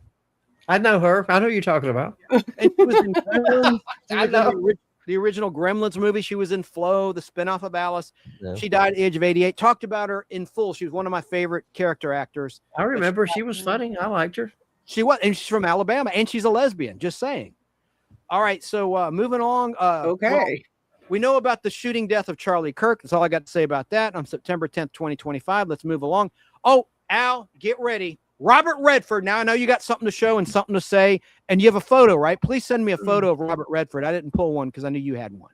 Let me see what I got. You may not have one. I think While I you're do. doing that, I'll just tell you about Robert Redford. We're really hustling along here. We're already into mid-September. Robert I wrote Redford. Go ahead. I was just saying, I wrote a song about him. Go on. Robert Redford died at his home. Take two. September 16th, 2025. Robert Redford died at his home at the Sundance in the mountains of Utah, the place he loved, surrounded by those he loved. He was 89 years of age. He was awesome. Director, humanitarian actor. Al, did you find? I've got. I did. For some reason, I didn't pull a picture of him, but I got. Hang on. He was in a movie that everybody loved, The Way We Were. There you go. Let me make you big. Now, Al. Yeah. True or false? And you know the answer. He was in an episode of the original Twilight Zone. True or false? True. Yes. Nothing in the Dark, season 3. Where He played a guy that was dead. No, he played the Grim Reaper. Yeah, he was the Reaper. Yeah, it was like. Yeah. But that's that. And I got also.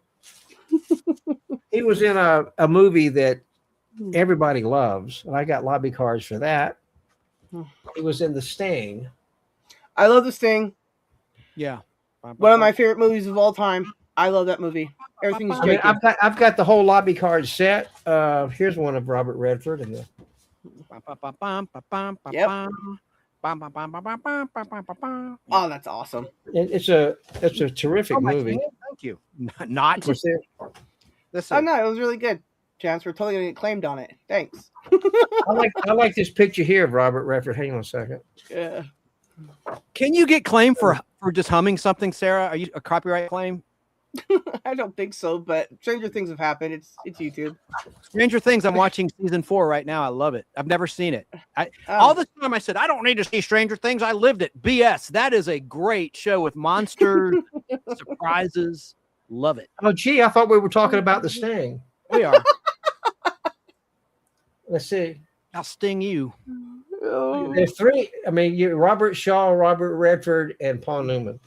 Anyway, that's Very a great cool. movie. That's what Nobody everybody- cares. I had The Way We Were on 16 millimeter film and scope, but I sold it. I got it for free when I bought a scope lens in 1995 when I was a kid. Wink, wink. At Cinevision, one of your buddies, Cinevision. The Well, owner I of still Cinevision. have a print of it in 16. I have it. Yeah. What you got there? Don't damage it. He was in a movie called Jeremiah Johnson, and I like. That is a great poster. Robert Redford, Jeremiah Johnson. It was very minimalist. Yeah. That was good. Al, I'm being sincere. I really appreciate you taking the time to locate these gems from your massive collection and show them. It is epic. Well, I've got a huge poster collection. I've been collecting for years. And there's one more. He did a movie that, I didn't care about it. It was kind of like a takeoff from Casablanca, maybe, but he did it with Meryl Streep. You know what movie I'm talking about? Out of Africa, 1985, shot in 84. I love Sidney Pollack. He's an underrated director. He is. Yeah. I like, another movie I liked was Absence of Malice with Paul Newman, one of your favorite actors, and Sally Field. Yes, that was good. I got posters for it. I think that's it Political on film. him. Let's see. Oh, and one other movie he did that it's one of the best movies. We cannot leave without talking about this movie right here. Esmeralda. Wait a minute. Oh wow.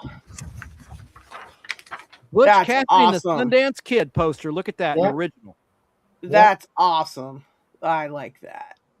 Sorry, listeners, we've gone visual, but that is amazing, Al, in great condition too.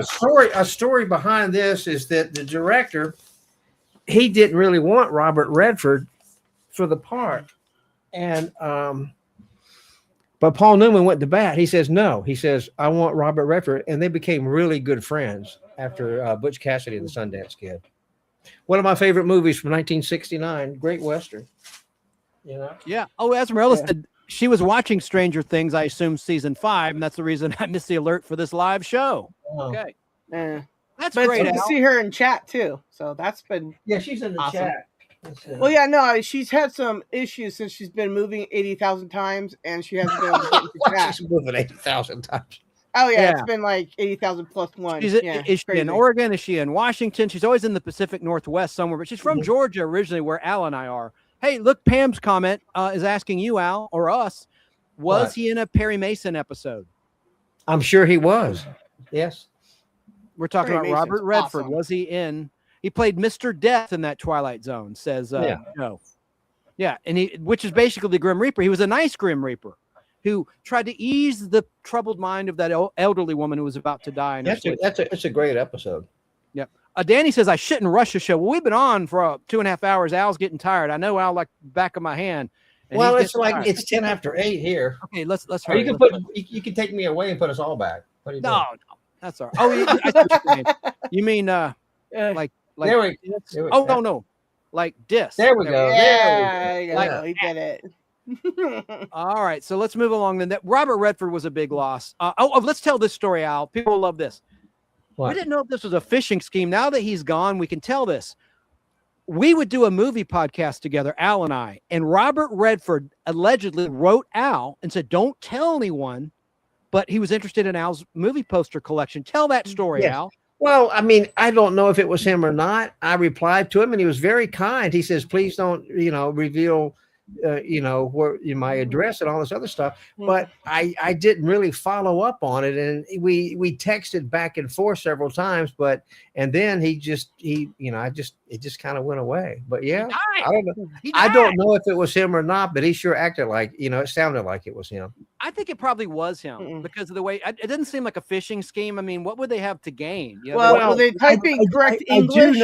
I do know he had been to the Library of Congress to see some films and stuff, and I know the guy that runs the film because they bought a bunch of posters from me. So at Library of Congress, John Stelson's the guy's name that runs the film division at Library of Congress. He's a friend of mine, and so he may have found out through him. I don't know.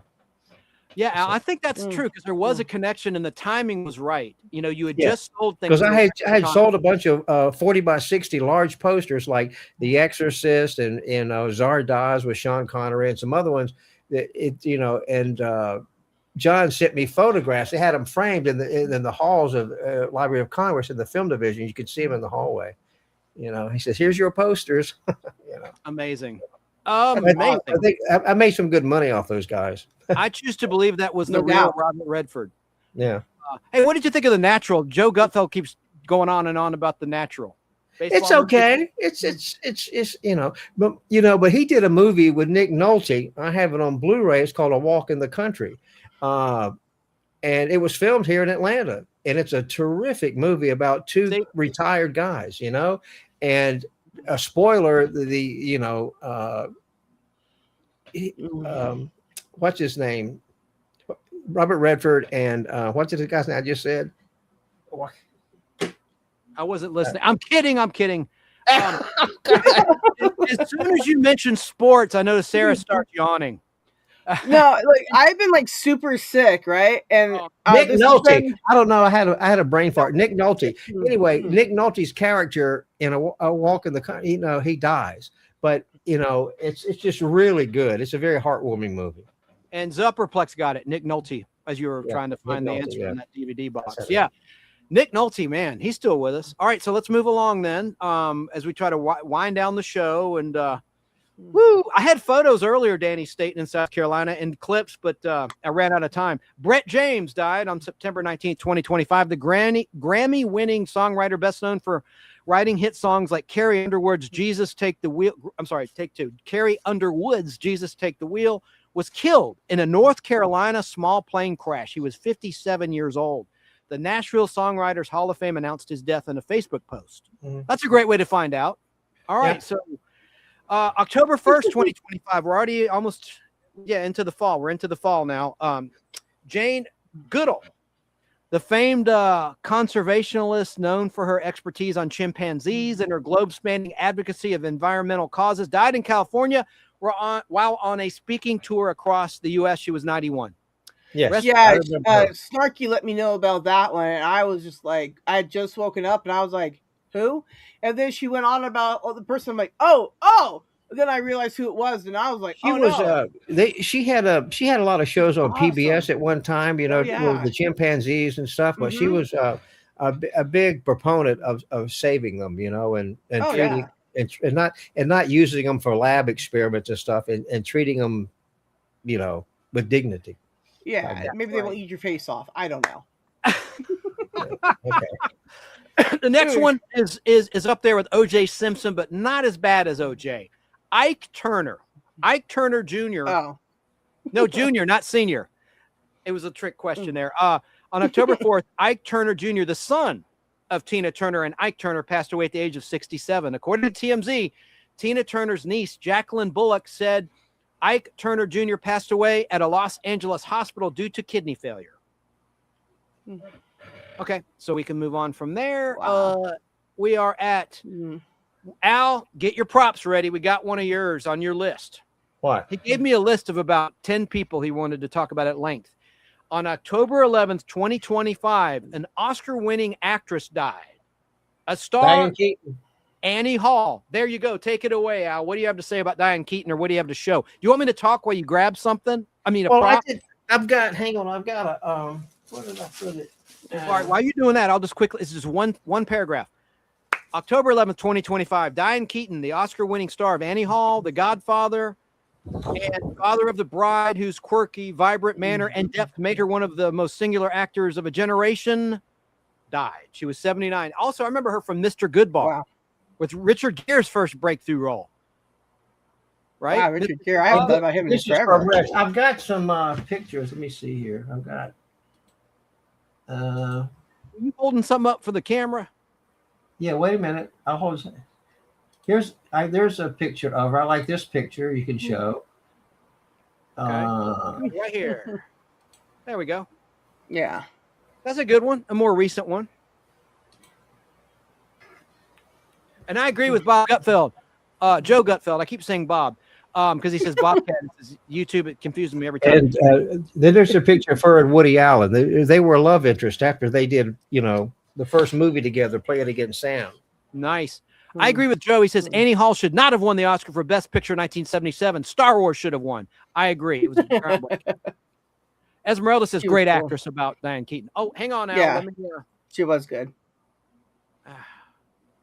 There you go. There's What you the holding up DVD. there, Al Hardy, for the listeners? Play it again, Sam. Yeah, That's a Woody Allen great movie. It's a great movie. It With really Diane. is. Dude, I want to see What's Up Tiger Lily. Ugh. I don't think I have another picture. Let me see. I'll take that one away.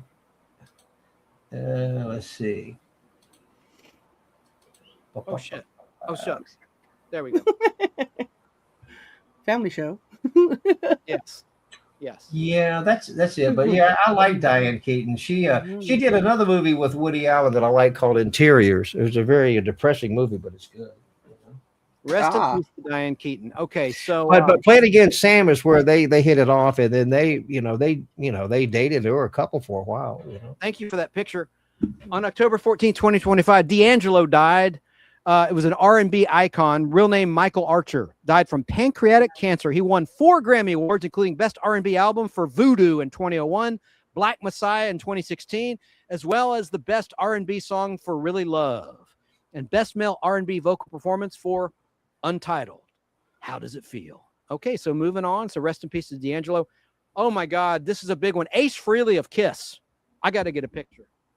Oh, yeah. Sarah, take it away. What do you have to say about Kiss?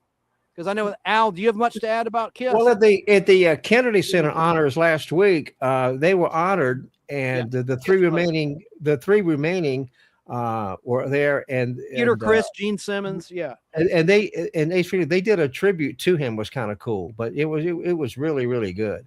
Let me And, Garth Brooks came out and sang the song "Shout It Out Loud." You know, their kind of like theme Garth song. Brooks. Oh boy. And it was really good. And what was the drummer's name? The guy, he was there. He wrote the song. He wrote the song Beth, and they had a performer sing Beth, and then he was up there in the stands up there where Trump was at and everything. Anyway, he started crying. It was just really kind of sad, but he wrote that song. He was the drummer for Kiss. Wow. Wow. Let me pull a picture up of Ace Frehley, and I'll tell you just a little bit about Ace. Damn it. It keeps doing this to me. I swear. Let me just check my audio levels. This is so hard to do. Sometimes when I'm not prepared, I was prepared, and then I ran out of time. I had all week, but it was Christmas week, so I have an excuse. Producer would be pissed at me. Producer in New York City, Natalie. All right, so she's about to be further away than that, but she'll be back. Okay, there's Ace. There's Ace Frehley, classic album cover. Let me fix the camera shot. All right. There it is. No, it's not. Some bitch. There we go. Some bitch. I'm not experienced like Sarah with StreamYard. I've only been doing it for 3 years. Well, I mean, I made sure I learned everything I could about StreamYard. I mean, I helped you last night, so it's fine. Oh, you got some more pictures now? Let's see. One's coming up. I got you. Okay, let me move along past Ace. I was going to say about Ace Frehley. October 16th, 2025. Rock and Roll Hall of Famer and lead guitarist for Kiss, Ace Frehley died after suffering a fall in his studio. That's the sad part when it's an accident like that, whether it's a car crash or a plane crash or a fall. That's the saddest, right? His hits included Rock and Roll All Night, of course, Detroit Rock City, which was the flip side of Beth as a 45. I had it as a kid. Love that. I love both those songs. He was known for his intense stage shows, which included fireworks, smoke, and eruptions of fake blood, performing with his bandmates in Kiss in the black and white painted face and silver face, platform boots, and black wigs. Okay, next up, rest in peace to Sam Rivers. He was the bassist for Limp Bizkit, whose deep, groove-driven sound helped define the band's metal era. He died at the age of 48. The group announced in an emotional tribute on Instagram. The band called him Pure Magic and Pulse beneath every song. Okay. Oh, Al. Yes. I got another one for you. Oh, I wish I have a picture. I should have pulled up a picture of this lady, too. Who? I'm going to hum some music. And I should have had an underlay of music throughout the whole show, but I didn't. Damn it. Hold on a second. Well, all right. I'm going to hum some music. Well, okay. Well, just tell me.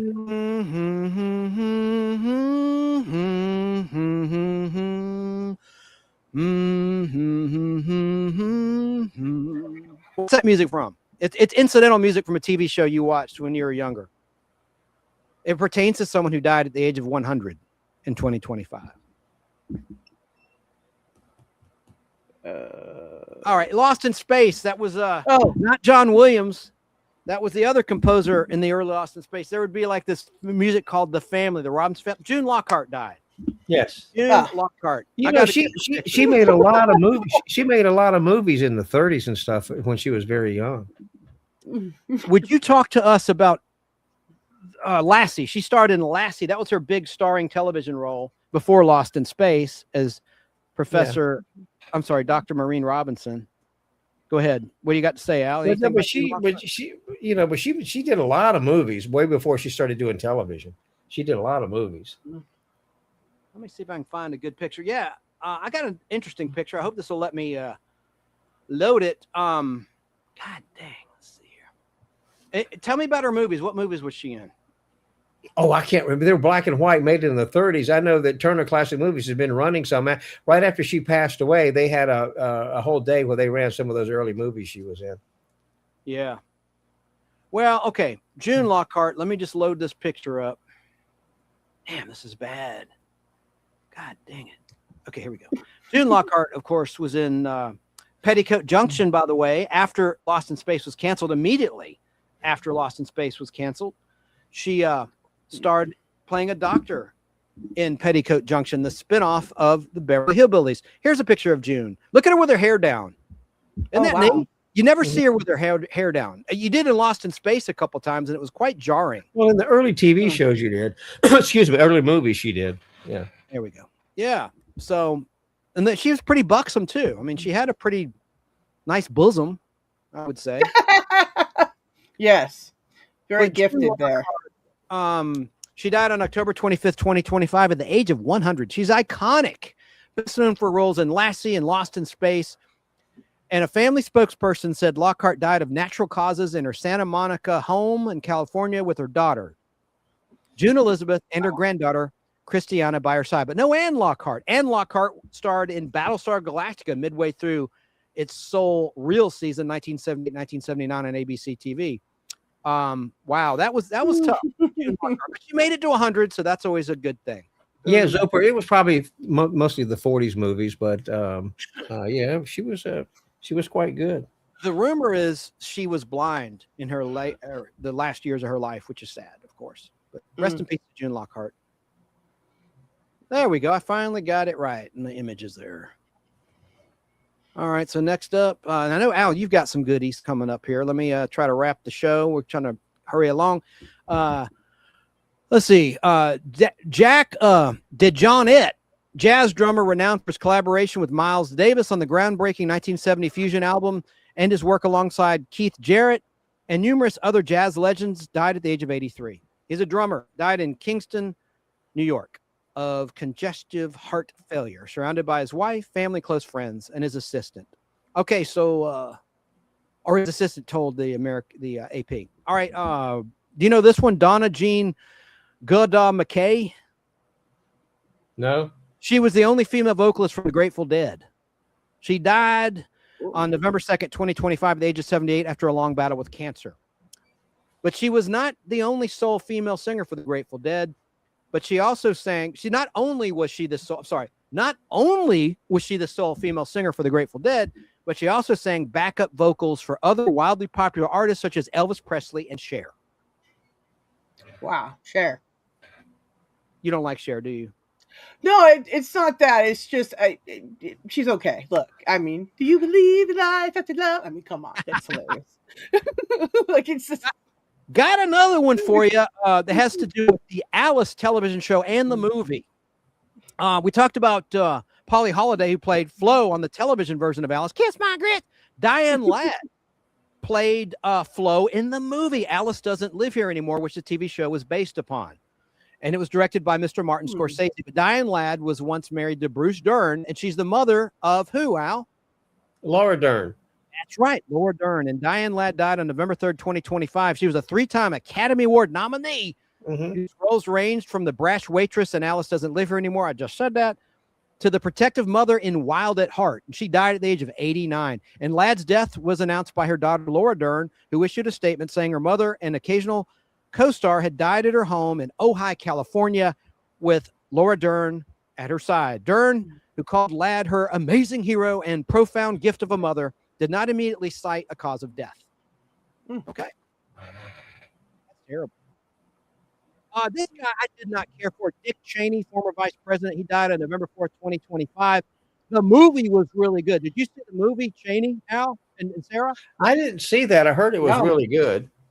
Well, no, I mean, I don't like the guy, so I wouldn't go out of my way to go see a thing about him. I didn't care for Cheney at all. But I didn't know. Who played Dick Cheney? I don't know. Oh. Christian Bale, wasn't it? Yes. He put on a lot of weight for that. Yeah, and Dick Cheney shot his friend in the face. In a I mean, Christian Bale, you know, he's a method actor. He really, gets into his roles. Dick Cheney really lived up to his first name, in my opinion. He was a dick. Like he is a hunting accident. How did you mistake your friend's face? I'll never understand that. Look, I've never mistakenly ever like hit my friend in the face or anything. I've known this to face the whole time. It's crazy. So Dick Cheney, I did not really think much of him. He was 84 years of age when he died on November 4th, 2025. All right, so Jimmy Cliff, he died November 24th, 2025. He was the trailblazing Jamaican singer who helped popularize reggae. He died after having a 60-year career. He was 81 years of age when he died. Jimmy Cliff. November 29th, 2025. A 26-year-old rapper, Poor Stacy, died. The entertainer was known for combining various musical genres like emo, rap, punk, rock, and punk rap. He was also featured on the Grammy-nominated soundtrack for Bill and Ted Face the Music in 2020. Rest in peace. Oh, cool. Another one, Kerry Tagawa, well known for his roles in Mortal Kombat and the TV series The Man in the High Castle, died at the age of 75. That guy's awesome. Yeah. Raul Milo died on December 9th, 2025. He's the frontman of the Grammy-winning band The Mavericks. He died at the age of 60. Loved ones praised his musical legacy and passion, calling him a force of human nature. Malo had openly documented a battle with colon cancer and another disease which forced tour cancellations as he sought treatment. Rest in peace, Raul. All right. Sophie Kinsella died December 10th, 2025. She's the author, well known for Confessions of a Shopaholic. She was 55 years of age. Let's move on. Rest in peace to you, ma'am. Jeffrey Garcia died December 10th, 2025 as well. He's an actor and comedian known for voicing Sheen Estevez in Nickelodeon's Jimmy Neutron film and television franchise. According to TMZ, the comedian and actor was pronounced dead early after being taken off life support at a Southern California hospital where he was surrounded by family and friends. Rest in peace to Jeffrey Garcia. December 11th, 2025, Wayne Alton Davis died, an actress who played a variety of television roles, including in The Marvelous Ms. Maisel. She was 60 years old. Davis was hit and killed by a car in New York City on Monday, December 11th, 2025, while crossing the street at the intersection of West 53rd Street and Broadway. Al, are you still there? I'm here. Peter Green died on December 12th, 2025, actor known for his villainous roles in Pulp Fiction and The Mask, starring Jim Carrey. He died at the age of 60. He was found dead inside his apartment in New York City. Yeah, that guy was like in a lot of things too. He was pretty cool. Got to talk about this. Oh my God, December 14th, 2025. Oh, the horror. This was a murder. Yeah. A murder. Who do you think we're talking about, Al? When was this? Rob Reiner. Oh, yeah. Thank you, Sarah. Rob Reiner. Welcome. What do you got to say about that, guys and girls? No, I mean, of course, you know, everybody knows him from Meathead, from All in the Family, but you know, he turned out to be, he made some really good movies. I mean, he was a talented director. I didn't agree with some of his political beliefs, but he was a brilliant director. You know, The Princess Bride, A Few Good Men. I mean, you know, good movie. He was very talented. Did you know he gave his son Nick $10,000 a month? It's an allowance. Yep, wow. $10,000 a month. I was on the street most of the time. How does that work out? I don't know, but he gave him $10,000 a month. Well, wow. It's really sad. He was, and it's real sad. I mean, but his son Nick had battled mental illness for a long time. I mean, and it plus was just, his mom, he killed both his parents. Yeah, yes, it was horrible. But he, you know, it's just you had to know. Well, see, they had gone to a party with Conan O'Brien. They went to a Christmas party. Yeah, and then Nick was going around at the party asking people, "Are you famous? Are you famous? Do you have a lot of money?" And blah blah blah. And he got, you know, and him and Rob got into a huge fight. And the other people at the party wanted to call 911, but Conan says, "No, don't call 911. They'll work it out." And blah blah. If they had called 911, they probably could have calmed things down, but they didn't. And or it could have escalated that night. So either way, later that night, you know, it was, you know, Rob Reiner and his wife were asleep, and he went in and killed them. That's sad. Yeah, it's sad. But yeah, he was talented. He, you know, and that's why I just have birds. Okay. I liked his movies a lot. There were some I thought were a tad overrated. I mean, it's probably too soon to say this, but Princess Bride is a good movie, but I don't think it's as great as people make out. It is that great, Chance. I'm sorry you don't feel that way, but it's a great movie. No, Princess Bride is a brilliant movie. Oh, it's awesome. I know I'm in the minority with that opinion. Jim agrees with you on that too, and I'm like, what? How? It's such a good movie, but it's one of those movies that whenever I go sick, I would put on because it was about a kid being read to by Peter Falk, which is amazing, right? Mhm. Being sick, so it was really relatable as a kid. Like when I go to the dentist would put that on for me every time. So for me, it's a very integral part of my growing up. That movie. Spinal Tap. Did you guys like that one? No, I did not like Spinal Tap. I didn't either. It just wasn't my cup of tea. I just didn't care for it. But a lot of people loved it. The movies and I he did. he did Spinal Tap too. They did a sequel where the characters who was in Spinal Tap, they had all aged, and but he did a Spinal Tap too. It was in the theaters. It was in the theaters, for a short period of time. Heather Olivia died in 2023, but thank you, ma'am. She's been gone. I loved her. Well, Al, yeah. I mean, the movies I did like, I like Stand By Me. Yeah, Stand By Me was very good. That's a great movie too. Oh yeah. Oh man. That's See, I know everyone in chat, a lot of people are saying I love Spinal Tap. Sally Girl 69 said Spinal Tap. Zopperplex said I love This Is Spinal Tap. That's When Harry Met Sally. When Harry Met Sally, yeah, that was a good one. It is very sad. And I'm not making a joke, but it's ironic. Nick, his son was named Nick, and Nick nicked him right in the throat. Terrible. Yes. It's like irony. Meathead got meat hooked, right? It's awful. You're right. Danny says he hated Misery. I didn't care for Misery either. I just didn't like that movie. Oh. It's disturbing to watch, but that's by design. That's why it's a good film, because it affects you the way it's intended to. That's true. That's true. I mean, it was very good. I mean, well done, but it wasn't one of my favorites. One of the first things I saw Rob Reiner in was in the Beverly Hillbillies. He played a hippie in one of the Color episodes. And of course, he lived in the shadow of Carl Reiner, his dad. His dad was immensely funny as well, as everybody knows. I loved his dad in It's a Mad, Mad, Mad, Mad World. Oh, that movie is Ellis Ho, God rest his soul. You love that movie. That's a great movie. That's a great movie. Look at Esmeralda didn't care for Spinal Tap either. Look at that. Buddy Hackett was in it, right? Buddy Hackett was in Mad Mad. Mickey Rooney, it's a fun movie. It really is. I could watch it all every once in a while. I'll pull it out once. It's like Irwin Allen could have directed it. Irwin Allen would have a big cast like that movie did. And also, Rob Reiner, as Upperplex mentioned in chat, Rob Reiner appeared in The Partridge Family and Room 222 before he had facial hair. He looked really different without his trademark mustache and his hairpiece. He wore, even in the picture that's on the screen on the left of Rob Reiner as Mike, the Polak who married Kelly Strother's character, Gloria. He wore a hairpiece even back then. But he was in. I love Room 222, a really underrated show. Again, about a school, just like Boston Public was years after Room 222. Boston Public was just great. Smell that shoe. It is sad about Meathead.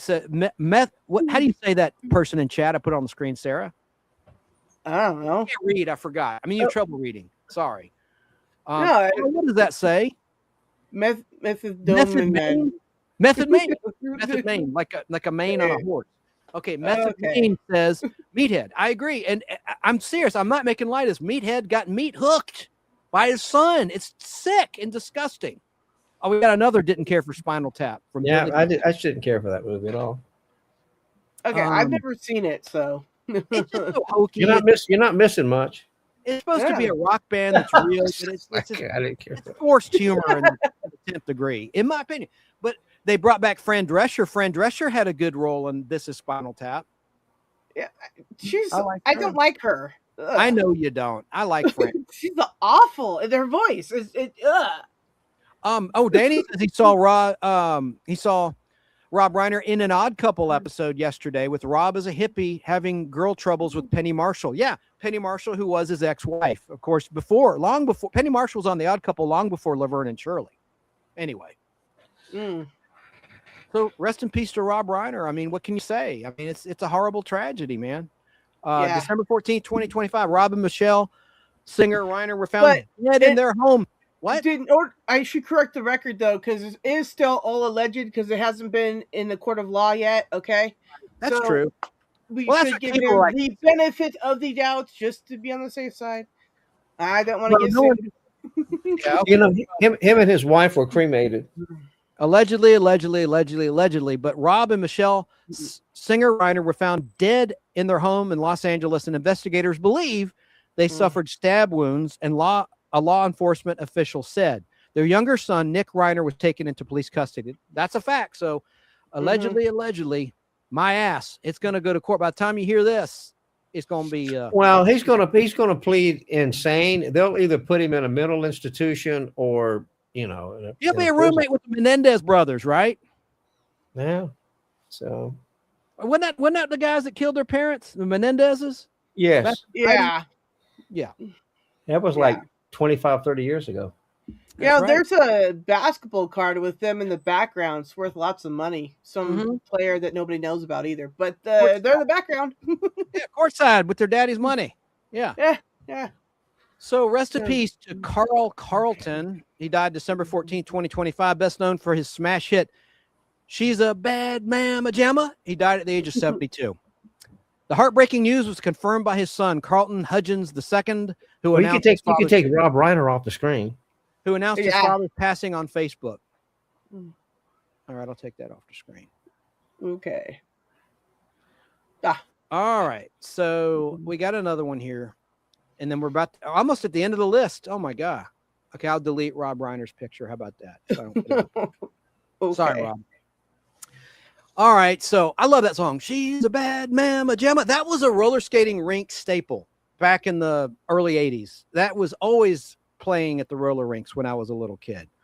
Here's another one I'm going to show you. This guy first hit the scene in a soap opera playing a rapist. Talking about Anthony Geary, who died, who was Luke in General Hospital. And there's Jeannie Francis, who played Laura in General Hospital. The writers were absolutely sick in the late 70s. In 1979, they wrote a rape storyline. And then eventually in 1981, the fictional couple married. And the ratings for the Luke and Laura two-parter in November 1981 beat the ratings of the real-life wedding of Lady Princess Diana and, Prince Charles and soon-to-be Princess Diana, their nuptials. You know, he was gay. Wow. He had a partner for 25, 30 years. Yes, yeah. I didn't know that until he died. I had no idea, and there's nothing wrong with that. Don't misunderstand. Yeah. I just thought he was such a good actor. You really thought there was chemistry between those two on General Hospital. I remember watching that live when it was on ABC. I remember seeing it. November 1981. Exactly, my friend. Exactly. Yeah. So he died December 14th, 2025, best known as the role for his role as Luke Spencer on General Hospital. He died at the age of 78. According to TV Insider, Anthony Geary died due to complications following a planned operation a few days prior. Now, wasn't he living in Australia? I don't think so. I think he was living here. No. Maybe he was. I don't know. Someone look that up for me. Hang Australia on. Is fictional. We're almost done with the show, so let me look it up. I just hate for there to be a lull. It seems like an eternity. Well, there's three people. There's three people I want to talk about, so I don't know how much more you. We'll do it. We're almost at the end of my list. I swear to God. Okay, I swear to goodness, I should say. He was born in Utah. He died in the Netherlands in Amsterdam. Yeah. Okay. He was in Amsterdam, not Australia at all. Okay. I was just guessing. I remember he did a $6 Million Man 1 hour episode in 1978 called Lost Island.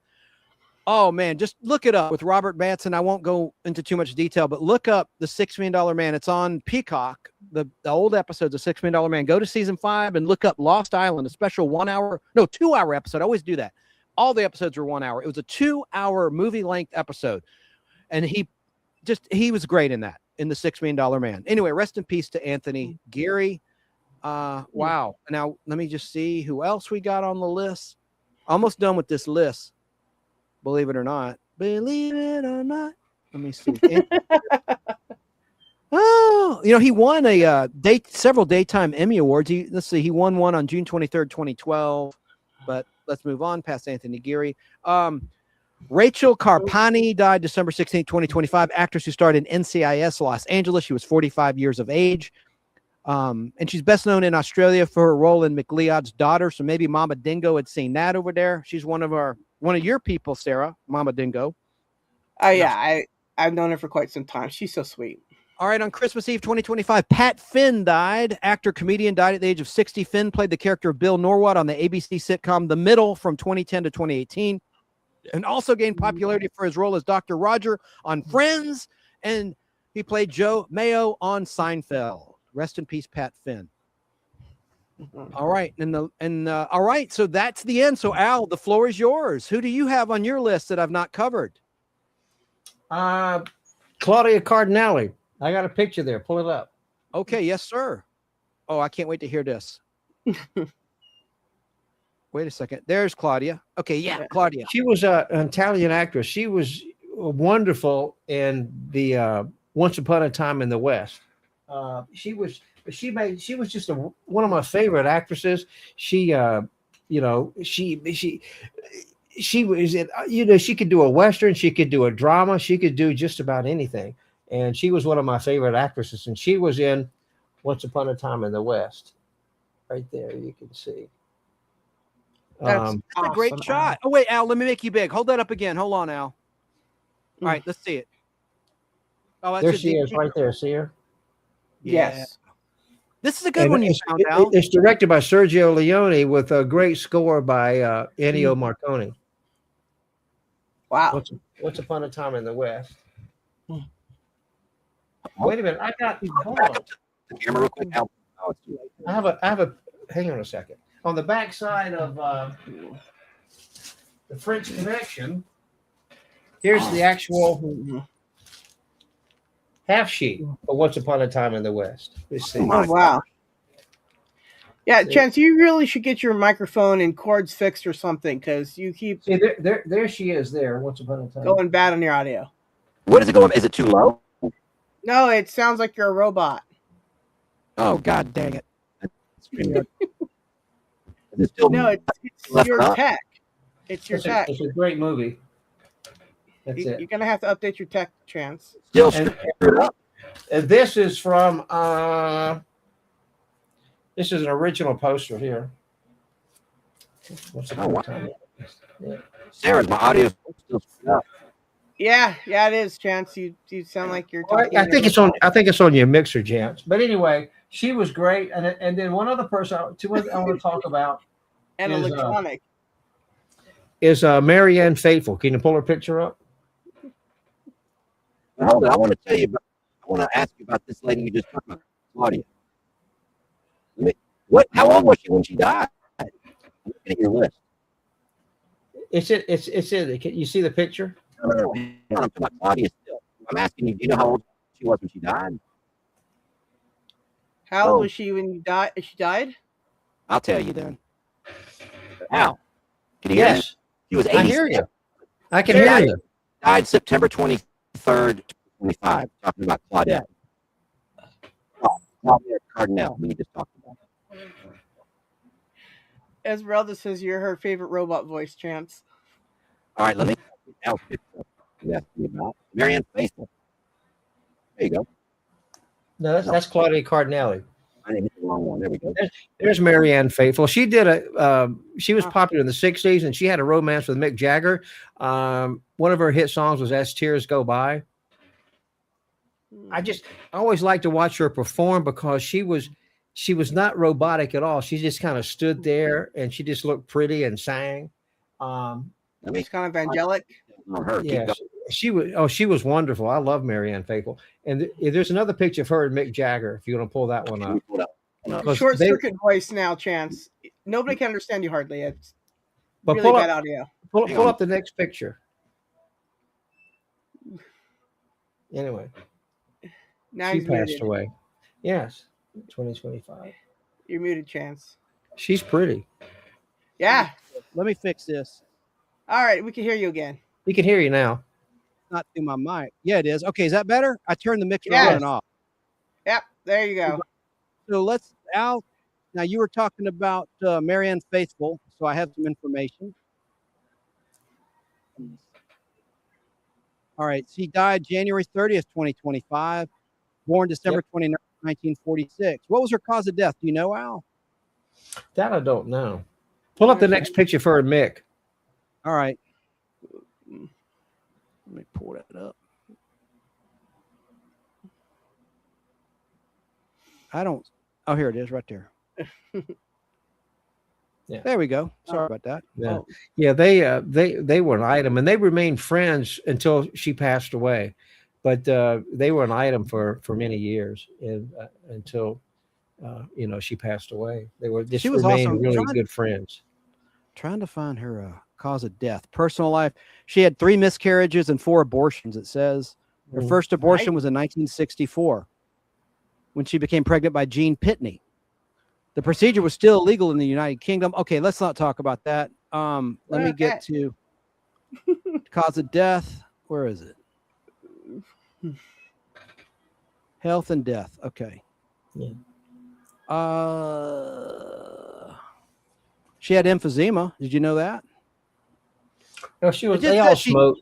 They all smoked back then. Yeah, that's just like It says on April 4th, 2020, it was announced that Faith was hospitalized in London for pneumonia following a positive COVID-19 test. Her management company reported that she was stable and responding to treatment. On April 21st, following a 3-week stay, she was discharged from the hospital. In a brief statement, blah, blah, blah, blah, blah, blah, blah, blah, blah, blah, blah. She worked on her breathing, blah, blah, blah. And it just says she died in London on January 30th, 2025 at the age of 78. So no information out there. Yeah. Well, she was great. You can find all her music. She's on YouTube. All of her music is on YouTube. It's just, she did another song I like called Summer Nights, but her big claim to fame was As Tears Go By. Now, there's one that was not on my list that you wanted to talk about. Terrence Stamp. I can't believe he's not on my list. I missed him. He died on August 17th. I got a picture of him. Hang on a second. Terrence Stamp. Yeah, he died on August 17th, 2025. Zod! Kneel before Zod! Yeah, there's a picture of him. He was a good-looking man. There he is, Terrence Stamp. Very good-looking man.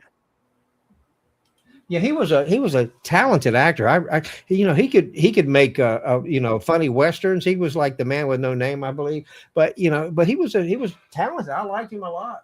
He was a handsome man. He was born on July 22nd, 1938, the year Superman hit the scene in comic books and Action Comics #1, I might add. He was born in London, England, and he died at the age of 87 in Studio City in Los Angeles, California on August 17th, 2025, as I said earlier. Talented actor, very talented. He never had kids. He had a spouse from 2002 to 2008, Elizabeth O'Rourke, and he had a relative, Chris Stamp, his brother, and that's it. Yeah. Was he gay? No, no, you know? no, not that I know of. Well, Terrence Stamp was a good one. And of course, I know him as General Zod in Superman, the movie, and Superman 2. Yeah. By the way, Superman 3 really warned us about the dangers of AI. Anyone who knows that movie, when the supercomputer is draining the power, it wants to live.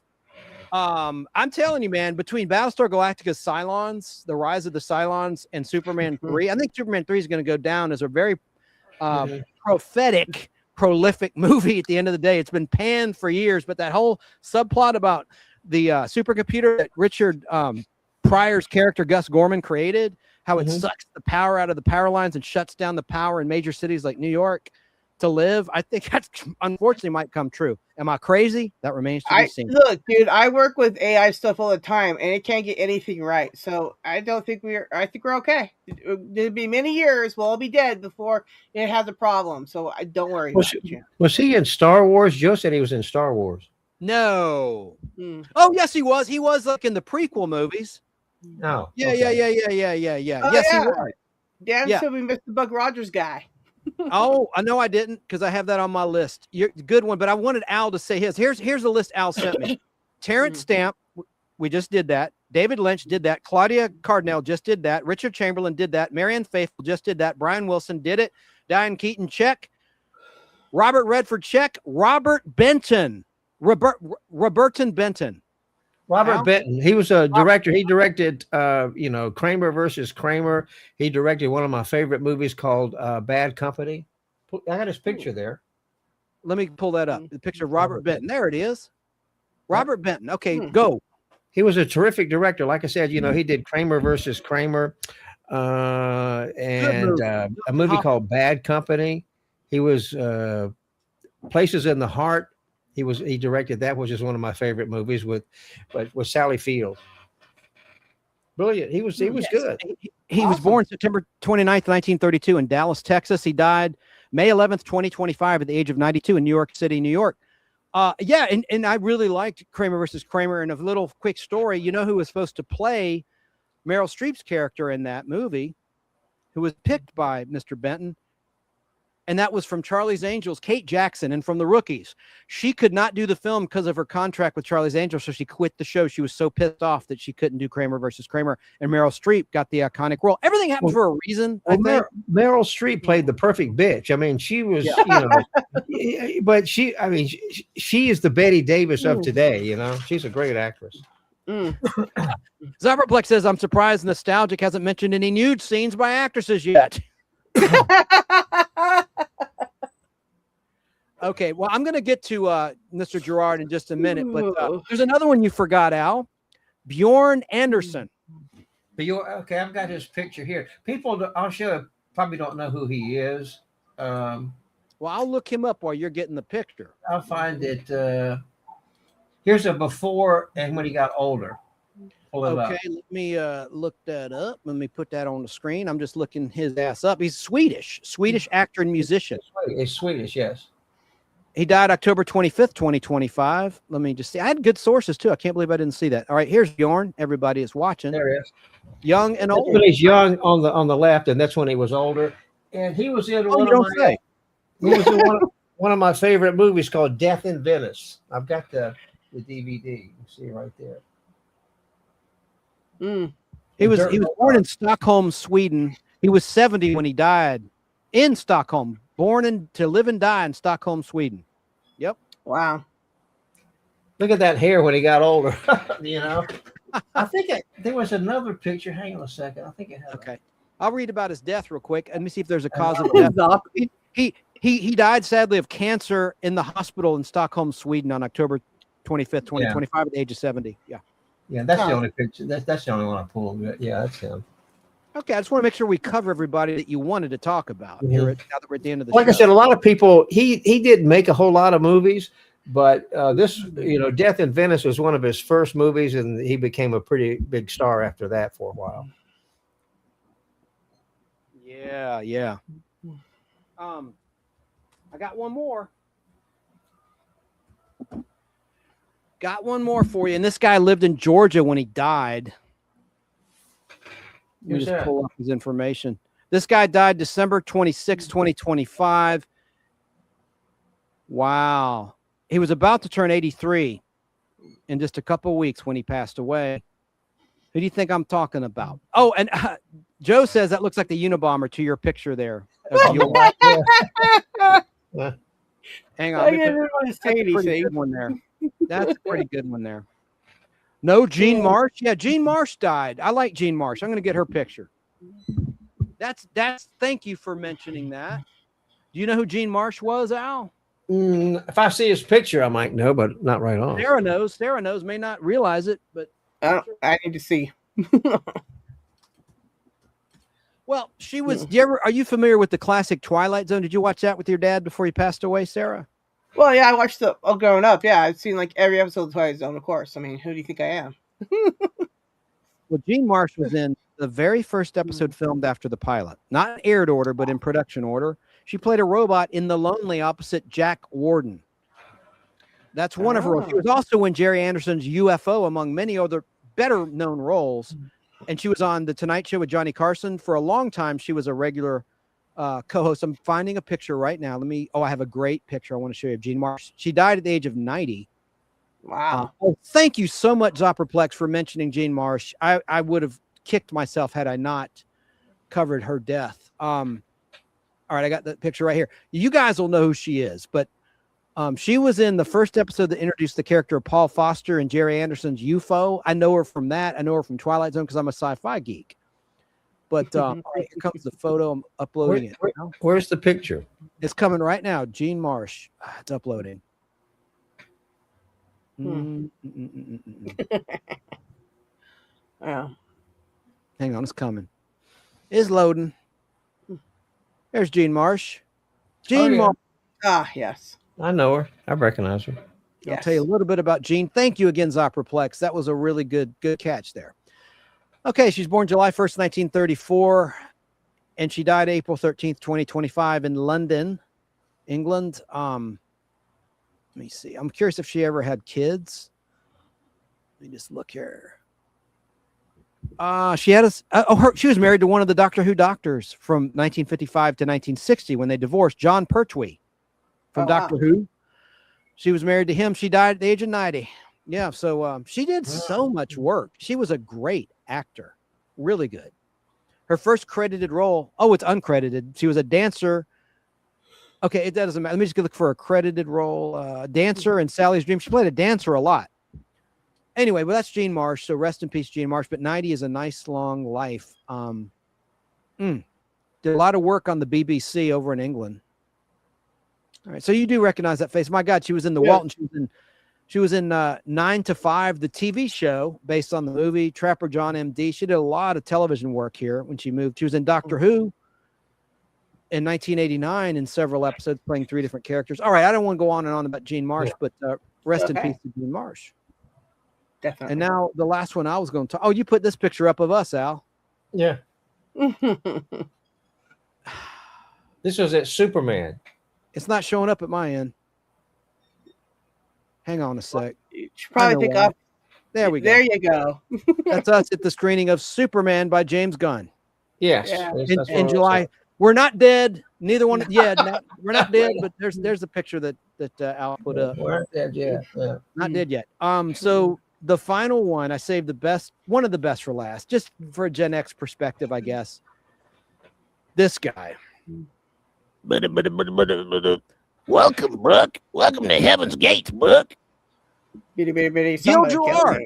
Gil Gerard. He lived in Georgia. This is the guy I was talking about. Hey, Buck. I need my robotic malfunction back. No, you don't. But, there he is, and I thought I'd pulled up some info on him. Talk about Gil. Let me show you another picture. I loved this show when I was a kid. He was awesome. He was just that's cool. You've seen it. I didn't know you'd seen it before. Hey, Chance, how old was he when he passed? I just said he was just shy of his 83rd birthday. He was 82. Okay, I didn't hear that. But I'll tell you some more information. That'll be the last one we cover. Unless someone in the chat has someone that I forgot to say. And we've been going in chronological order, anyone who tuned in late, from January 2025, starting with one of the Osmonds. Well, you didn't mention Roberta Flack. She did that song, Killing Me Softly with a Song. Oh, and she did Whenever I Saw Your Face. That was She did great songs. Let's talk about her. Well, no, Gil. Let me just do Gil, then we'll get back to Roberta Flack. That's a good one, Al. Yeah. He was born in Little Rock, Arkansas on January 23rd, 1943. He died in Georgia, the state that we're in currently. And he's best known for playing Buck Rogers in Buck Rogers in the 25th Century. Let's see. He had gastric bypass surgery. He got really heavy in like the early 2000s, the late 1990s, and then he had surgery. I met him in 2006 in Tampa, Florida at Icon 1, a convention, and he couldn't have been nicer. He was really great with his fans. I have a picture with him somewhere on an old phone. You know who he's married to? One of his wives was Connie Selica. Actress Connie Selica from Believe It or Not, The Greatest American Hero. You know who Connie Selica is, Al and Sarah? I do. I know who she is. Maybe I do. I'd have to see her. And she left Gil for John Tesh from Entertainment Tonight. John Tesh, really? Oh my gosh. Yeah, John He- Tesh. he He's had big in this- Germany, just like I didn't like it. I he's didn't big like in Germany, just like David Hasselhoff for some reason. Yeah. As a singer. Yeah, well, Hasselhoff was cool. He danced on the Berlin Wall. I mean, that's pretty epic, okay? Yeah, Gil Gerard was married a bunch of times. He was married to Connie from 79 to 87, then Bobby Leonard from 87 to 89, and then his final wife, Janet Gerard. He mostly did television commercials early on. Let's see what his big break was.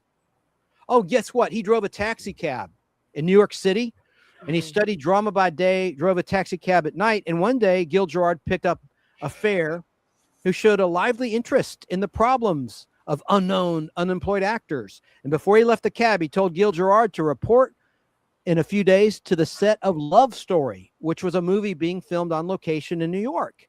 And when Gil Gerard arrived on the set of Love Story, he was hired as an extra. Later that day, he was singled out for a bit part, but was not included in the finished cut of the film.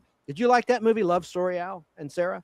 Did you see it, I Sarah? don't think Oh, I've seen that. oh, yeah. I thought it was a great movie. I loved it. Yeah. Says during the next few years, he did most of his acting in television commercials, almost 400 commercials, including a stint as a spokesman for the Ford Motor Company. All right. Cool. And after small roles in the gay-themed film Some of My Best Friends Are in 1971 and the thriller Man on a Swing in 1974, Gil Gerard gained a prominent role in the daytime soap opera The Doctors for 2 years. You ever watch The Doctors, Al? I did on NBC. And he did the Hawaii Five-0. Anyway, I could go on and on and on. He was in Airport 77 as Lee Grant's youthful lover in that film, Universal's Airport 77. All right. And Buck Rogers in the 25th Century was released theatrically before it was a television, 6 months before it wound up on NBC on September 20th, 1979. Right. It was released theatrically, and it was by Glenn A. Larson. So rest in peace. Hiya, Buck. To Buck Rogers on TV. Real name, Gil Gerard. Yeah. Yes. Well, we can finish it with Roberta Flack. I always liked her. Oh, yeah. Good one. I see. I already forgot. Roberta Flack. Oh, man. Tell us about Roberta Flack, Sarah and Al, while I pull up her information. Al, take it away. Well, she was she was a singer in the 70s, and she recorded so many good songs. Of course, Killing Me Softly was one of her big hits. And she also sang the song for the Clint Eastwood movie. Which Clint Eastwood movie? What was that movie? Good grief. It's okay. It's okay. I'll look it up, buddy. Yeah, It's look- okay. I got her page. You just chill, man. Just Yeah, relax. it was It's one. okay. It was a. I forget what movie was it. It was I'm turning into you, Al. I do that a lot. Where I'm Killing, like, Kidding, softly, and then the other one was the first time ever I saw your face. That's not the Clint Eastwood movie, is it? It was from. I thought it's from a movie. It was used. Oh, okay. In the movie. I was gonna say that's not the title of the movie. I mean, No, that's not the name of the movie. That's the title of the song. Killing Me Softly with a Song. That's All a good right. song. It really is. She was awesome with that soft voice of hers. Yeah, All right, play Misty for me. He got it right. Zopa got it right. Play Misty for me. Yeah, it's Stop Clint, it, Eastwood, Clint Eastwood movie. Yeah. Yeah, Roberta Flack was born on February 10th, 1937. She died on February 24th, 2025. I'll be damned. My list sucked, man. I left out some big heavy hitters. Yeah. She was big. Well, you said at the beginning of the show you couldn't say them all anyway. We couldn't get them all anyway, but she was It was big. a brutal year. 2025 was a brutal year for pop culture losses. It really was. Yeah. Oh my God. Okay, I got a picture of Roberta for everybody. Nice picture of her right there. Roberta Oh, Flack. she was great. I love Roberta Flack. Yeah. Me too. Oh, let's see. Great voice. She's from North Carolina, your home state, Al. She was born in Yeah. Black Mountain, North Carolina. Where's that? Do you know where Black Mountain is, Al? It's up near Asheville, I think. Okay, and she was born as Roberta Cleopatra Flack. And let's see, she was married to Steve Novose from 66 to 72.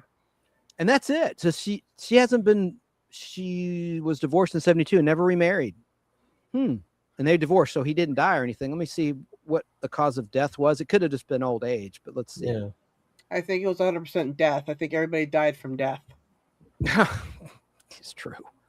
Yes, yes, it is. Oh, cardiac arrest. She died of cardiac arrest on February 24th, 2025. On her way to a hospital in Manhattan, New York. She was 88 when she expired. Oh, wow. Terrible. Oh my God. Let me just I don't look know. at- The first time ever I saw your face, I had that song on my jukebox, but that's just a great song. Oh, she Jukebox? had so That's many great awesome. songs. Yeah.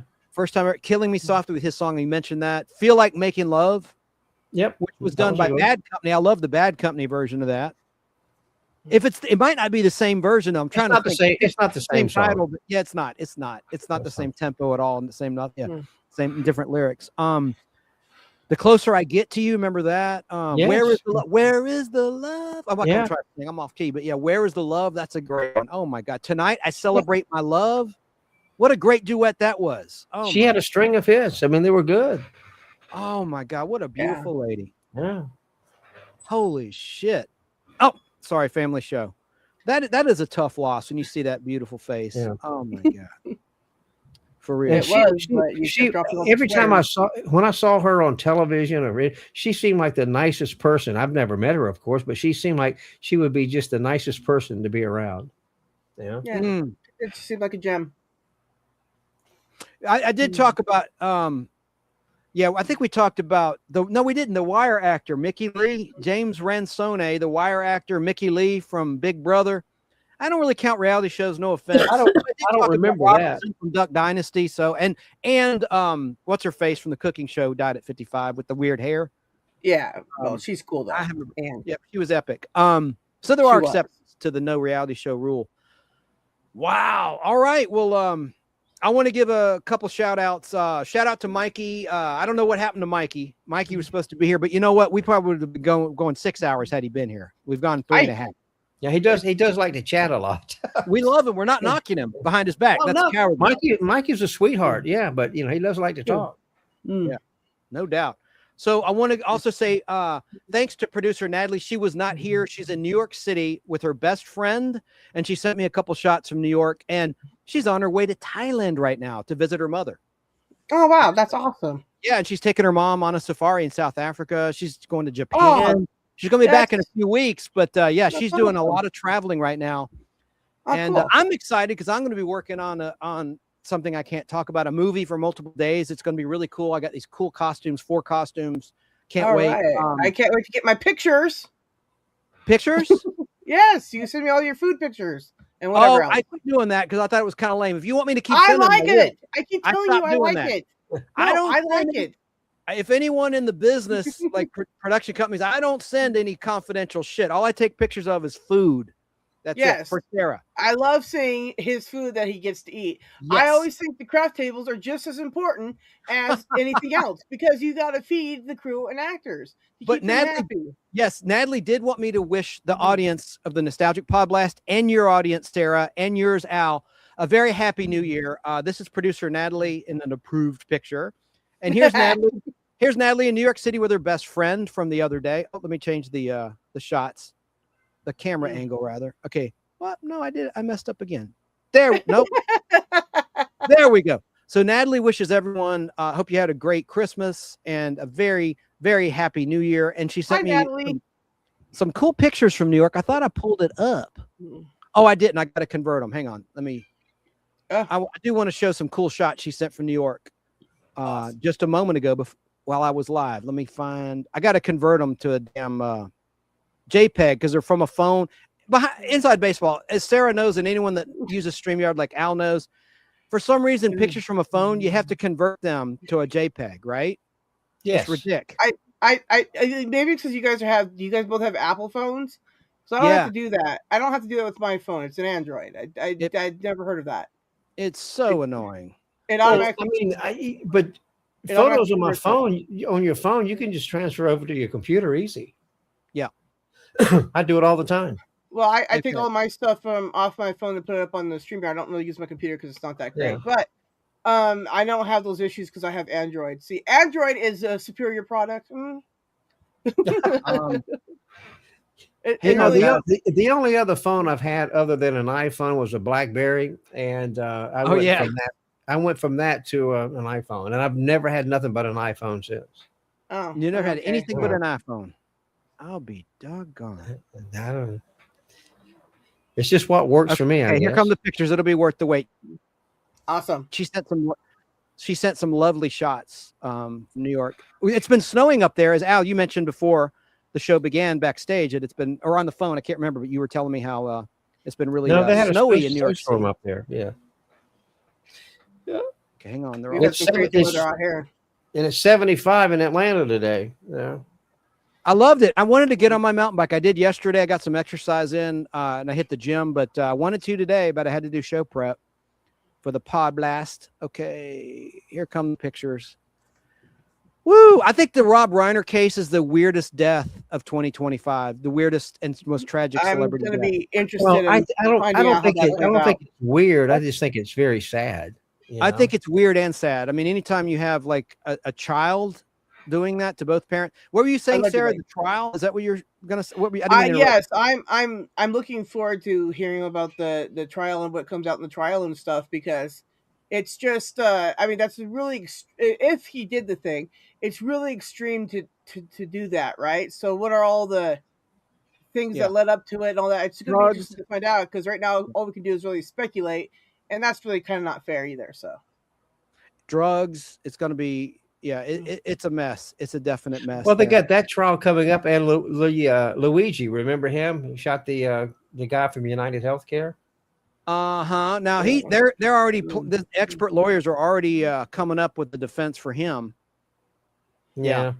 I don't know if it's going to be an insanity defense, but like you said, Sarah, the trial will be interesting if there'll be cameras in the court for the Robert I Reiner. hope they put cameras in there for both of them.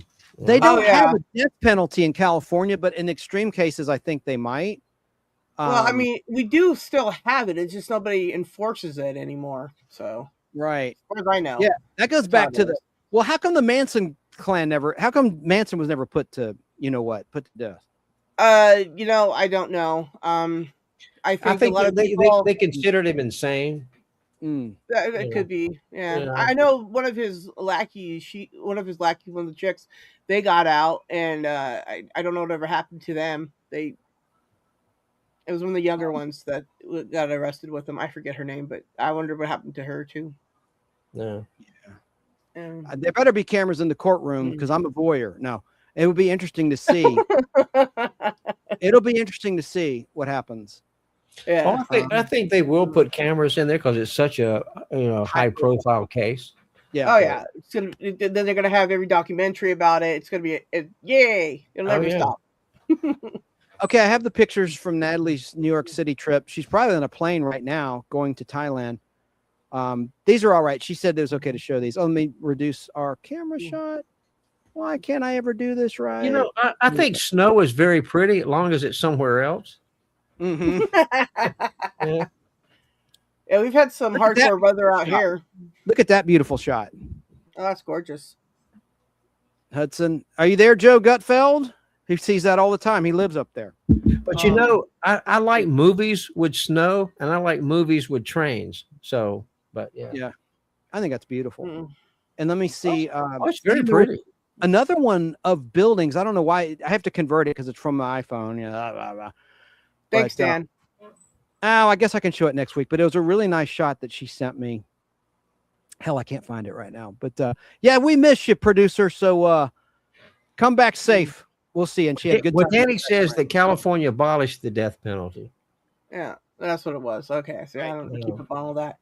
Anyways, they all said that it was like cheaper to keep people in prison for life than to execute them. I'm like, I don't math, so I don't know. Yeah, there's this comment right there. And Zupperplex said the Supreme Court of California declared the death penalty unconstitutional at the time of the Manson trial in 1969 and 1970, right? I guess the trial was 1970. Helter Skelter, what a crazy book that is. I mean, what a horrible, I don't know why I mentioned it. I'm not trying to get macabre and morbid. We're starting a new year, starting fresh and clean, 2026, right? Well, did you see that movie Once Upon a Time in Hollywood? Parts of it by Quentin Tarantino. Yes, and it covered that, didn't it? Did it about the Manson, yeah. But in the movie, Manson went to the wrong house, and Sharon Tate and the people were not killed. That's how the movie ends. Wow. Spoiler. It was done from a different perspective, I suppose. Oh gosh, Keebler saying I didn't let Sarah talk enough. Well, that's okay. We all know what I sound like. I've been really sick, so this has been an endurance test for me. Yeah. And hey to UFO Man. Well, thanks to everybody. I guess we'll sign off. I want to thank Al. I want to thank Sarah. I'm sure both of you have to go to the bathroom by now. I've gone to the bathroom 3 times. I'm fine. My dog's got to go pee again, but I got to get the birds. That's what I got to do. So all right. Well, I really appreciate you. And where can people find your channel? Sarah, go first, please, and let us know if you're doing anything for New Year's Eve. Okay. My flock is everywhere. On YouTube, and we're not doing a hours long New Year's Eve to New Year's Day thing. This year we're just going to do a New Year's Day because this will probably be the last. Hopefully, New Year I'll be here with my family because I'm moving to Minnesota to go live with Tim, UFO Man there. So I'm gonna be kind of busy. I plan to stay here and be with the fam. And then we will be live on New Year's Day. So if people who are normally on the show want on again, please contact Snarky and I, so we will make a list and we'll check it twice and we'll make sure everybody gets on, even if you're naughty or nice. You're gonna send me an invite? Yes, if you would like one, Al, you are more than welcome to attend. We're gonna overbook it, so everybody will have to take turns because some people can't stay forever and some people can stay longer. So we always overbook on our Thursdays, and so yeah, it should be great. It'll be, some of us will still be hungover from the night before. I will not be. Yay. But it's going to be great. So definitely, check it out. And Al, I got your number now, so I can send it to you directly. It'd be good. Yes. And you can find me at Al's Place on YouTube, and on Twitch, it's Movie Albert. No, Al, do it right. Hold up your sign. What's wrong with you, sir? My little pad. Hang on a second. Yeah. That? Mm-hmm. Yes. YouTube, Al's Place, Twitch, Movie Albert, Facebook, Film and Movie Enthusiast, and I'm on Letterboxd, where I review movies. You didn't mention on there your hit TikTok, sir. Oh, well, I'm on TikTok too as Movie Albert. That's just not on there. Yeah. If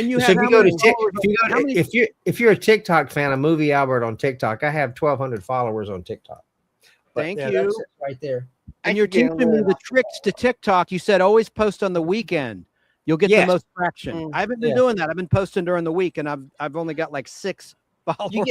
You get more viewers on TikTok if you post from Friday night to Sunday, because a lot of people are on TikTok live on the weekends more so than during the week. So, anyways, yes, Tim. The answer to your question is yes. I said that I'm moving with you. Yes, I'm moving in with you. Okay, I said that. I gotta give Esmeralda one of them wrenches. I thought I did that. Laugh out loud. Can you do that, Sarah? You're a mod. Can you make Esmeralda a wrench? No, you gotta do that. It's your channel. Yeah. Right. Let me do that before I forget. Okay. Oh, that's not what I want to do. That's what I want to do. Okay. Yeah. All right. Well, guys, I appreciate everything. I'm going to sign off and listen. Oh, someone said, "Holy poop, Al." Oh. Jennifer. Yeah, I saw that. Thanks, Jennifer. Keebler for throwing the links. And Keebler, if you could do another round of the links, I appreciate it. And I'm up for renewal with our friends at Remind Magazine, so I don't need to do a spot with them tonight. So no worries there. But if you would just please link Sarah's and Al's in the chat, I'd much appreciate it, so that people can subscribe to their channels. Yes, Keebler, she dropped everybody's links in everybody's chats. So Keebler is on the ball. She's epic like that. So yeah. Good. Any final thoughts? I'm stalling while I try to give Esmeralda a wrench. You can always give it to her afterwards, too, Chance. You don't have now, to. Everybody have a great New Year, and thanks for watching. Yeah. For 3 hours and 41 minutes. Yeah, it's always a little long there. Crazy. Sorry about that. Let me well, I didn't have anything else to do anyway, so there we go. Esmeralda, I see her. Let me. Thanks, Keebler. Esmeralda, I hope you're safe when your journeys. Oh, you have a wrench, Esmeralda. You've got one. Yeah, it didn't show up in the StreamYard thing. She's been to all the chests, probably Al's as well. Yeah. So she might be in Al's without a wrench. Nobody seems to have a wrench in Al's. Thank you, Not Perplexed. Thanks to everyone who tuned in. Thanks to Tracy, who was here earlier. K Moon, all the people that popped in. K Moonin and many others. So. Yeah. All right. Well, guys, love you back. There's that wrench. I see it now. Okay, cool. Yeah. Catch you later. Don't let the dragons get you. I'm going to put the 2 backstage, and I'm just going to wish everybody a very safe and happy 2026. I may do a New Year's Eve or a New Year's Day. If Sarah invites me, I'll pop on to hers New Year's Day. If I'm home, I should be. But I really appreciate everyone who popped in. I want to thank Esmeralda. I want to thank Keebler, everybody. And as I like to say every time I do a pod blast, be safe and don't let no dragons get you. And be glad that you're alive. Oh, what the hell? It put everybody back up when I switched. This is so crazy. Don't let any dragons get you. Be safe.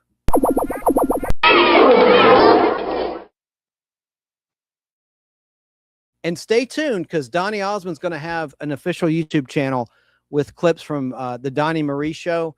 I'm going to play for one last time one of his clips. I like to play Celebrate being alive. Celebrate the new year 2026. And stay good. Slipping away, isn't it a pity? Didn't find time to call. Ready or not, gonna make it to the city. This is the night to go to the celebrity ball. I just want to celebrate another day of living. I just want to celebrate another day of life. Had my hands on a dollar bill and the dollar bill blew away. But the sun is shining down on me and it's here to stay, yeah, yeah. So I'm telling you, I just want to celebrate, yeah, yeah. Another day of living, yeah. I just want to celebrate another day of life.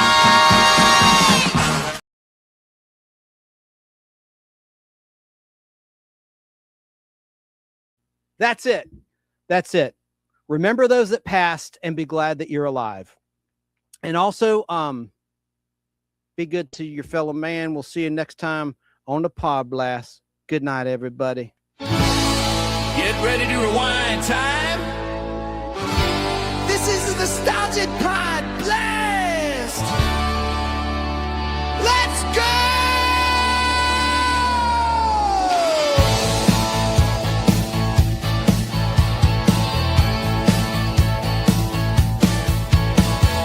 Fun in the air, we're taking it back. Old school vibes on a brand new track. Toys, comics, birthdays and laughs. Chances serving up the golden pass. Let's blast back. Feel the glow from 16 millimeter to Nintendo. Trivia clips and collectibles to the Nostalgic Pod Blast. Coming through.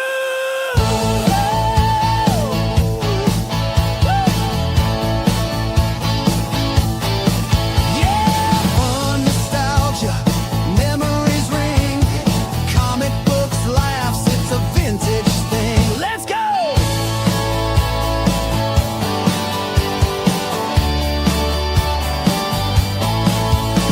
From famous death to legends born, video games and plastic yarns. Chance got the stories, the guests, the flair. Old interviews, rich retro wear. Let's blast back. Feel the glow from 16 millimeter to Nintendo. Trivia clips and collectibles to the Nostalgic Pod Blast. Coming through, yeah. Comic books are my thing.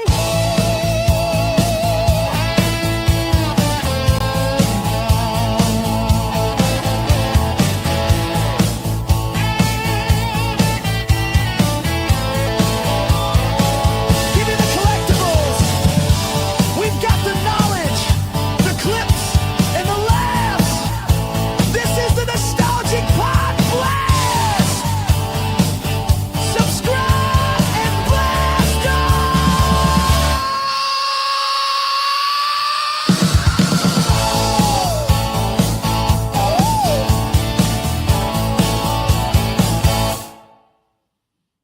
Here comes an Easter egg. Ooh.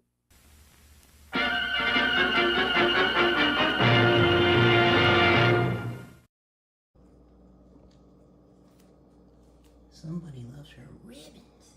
New ribbons.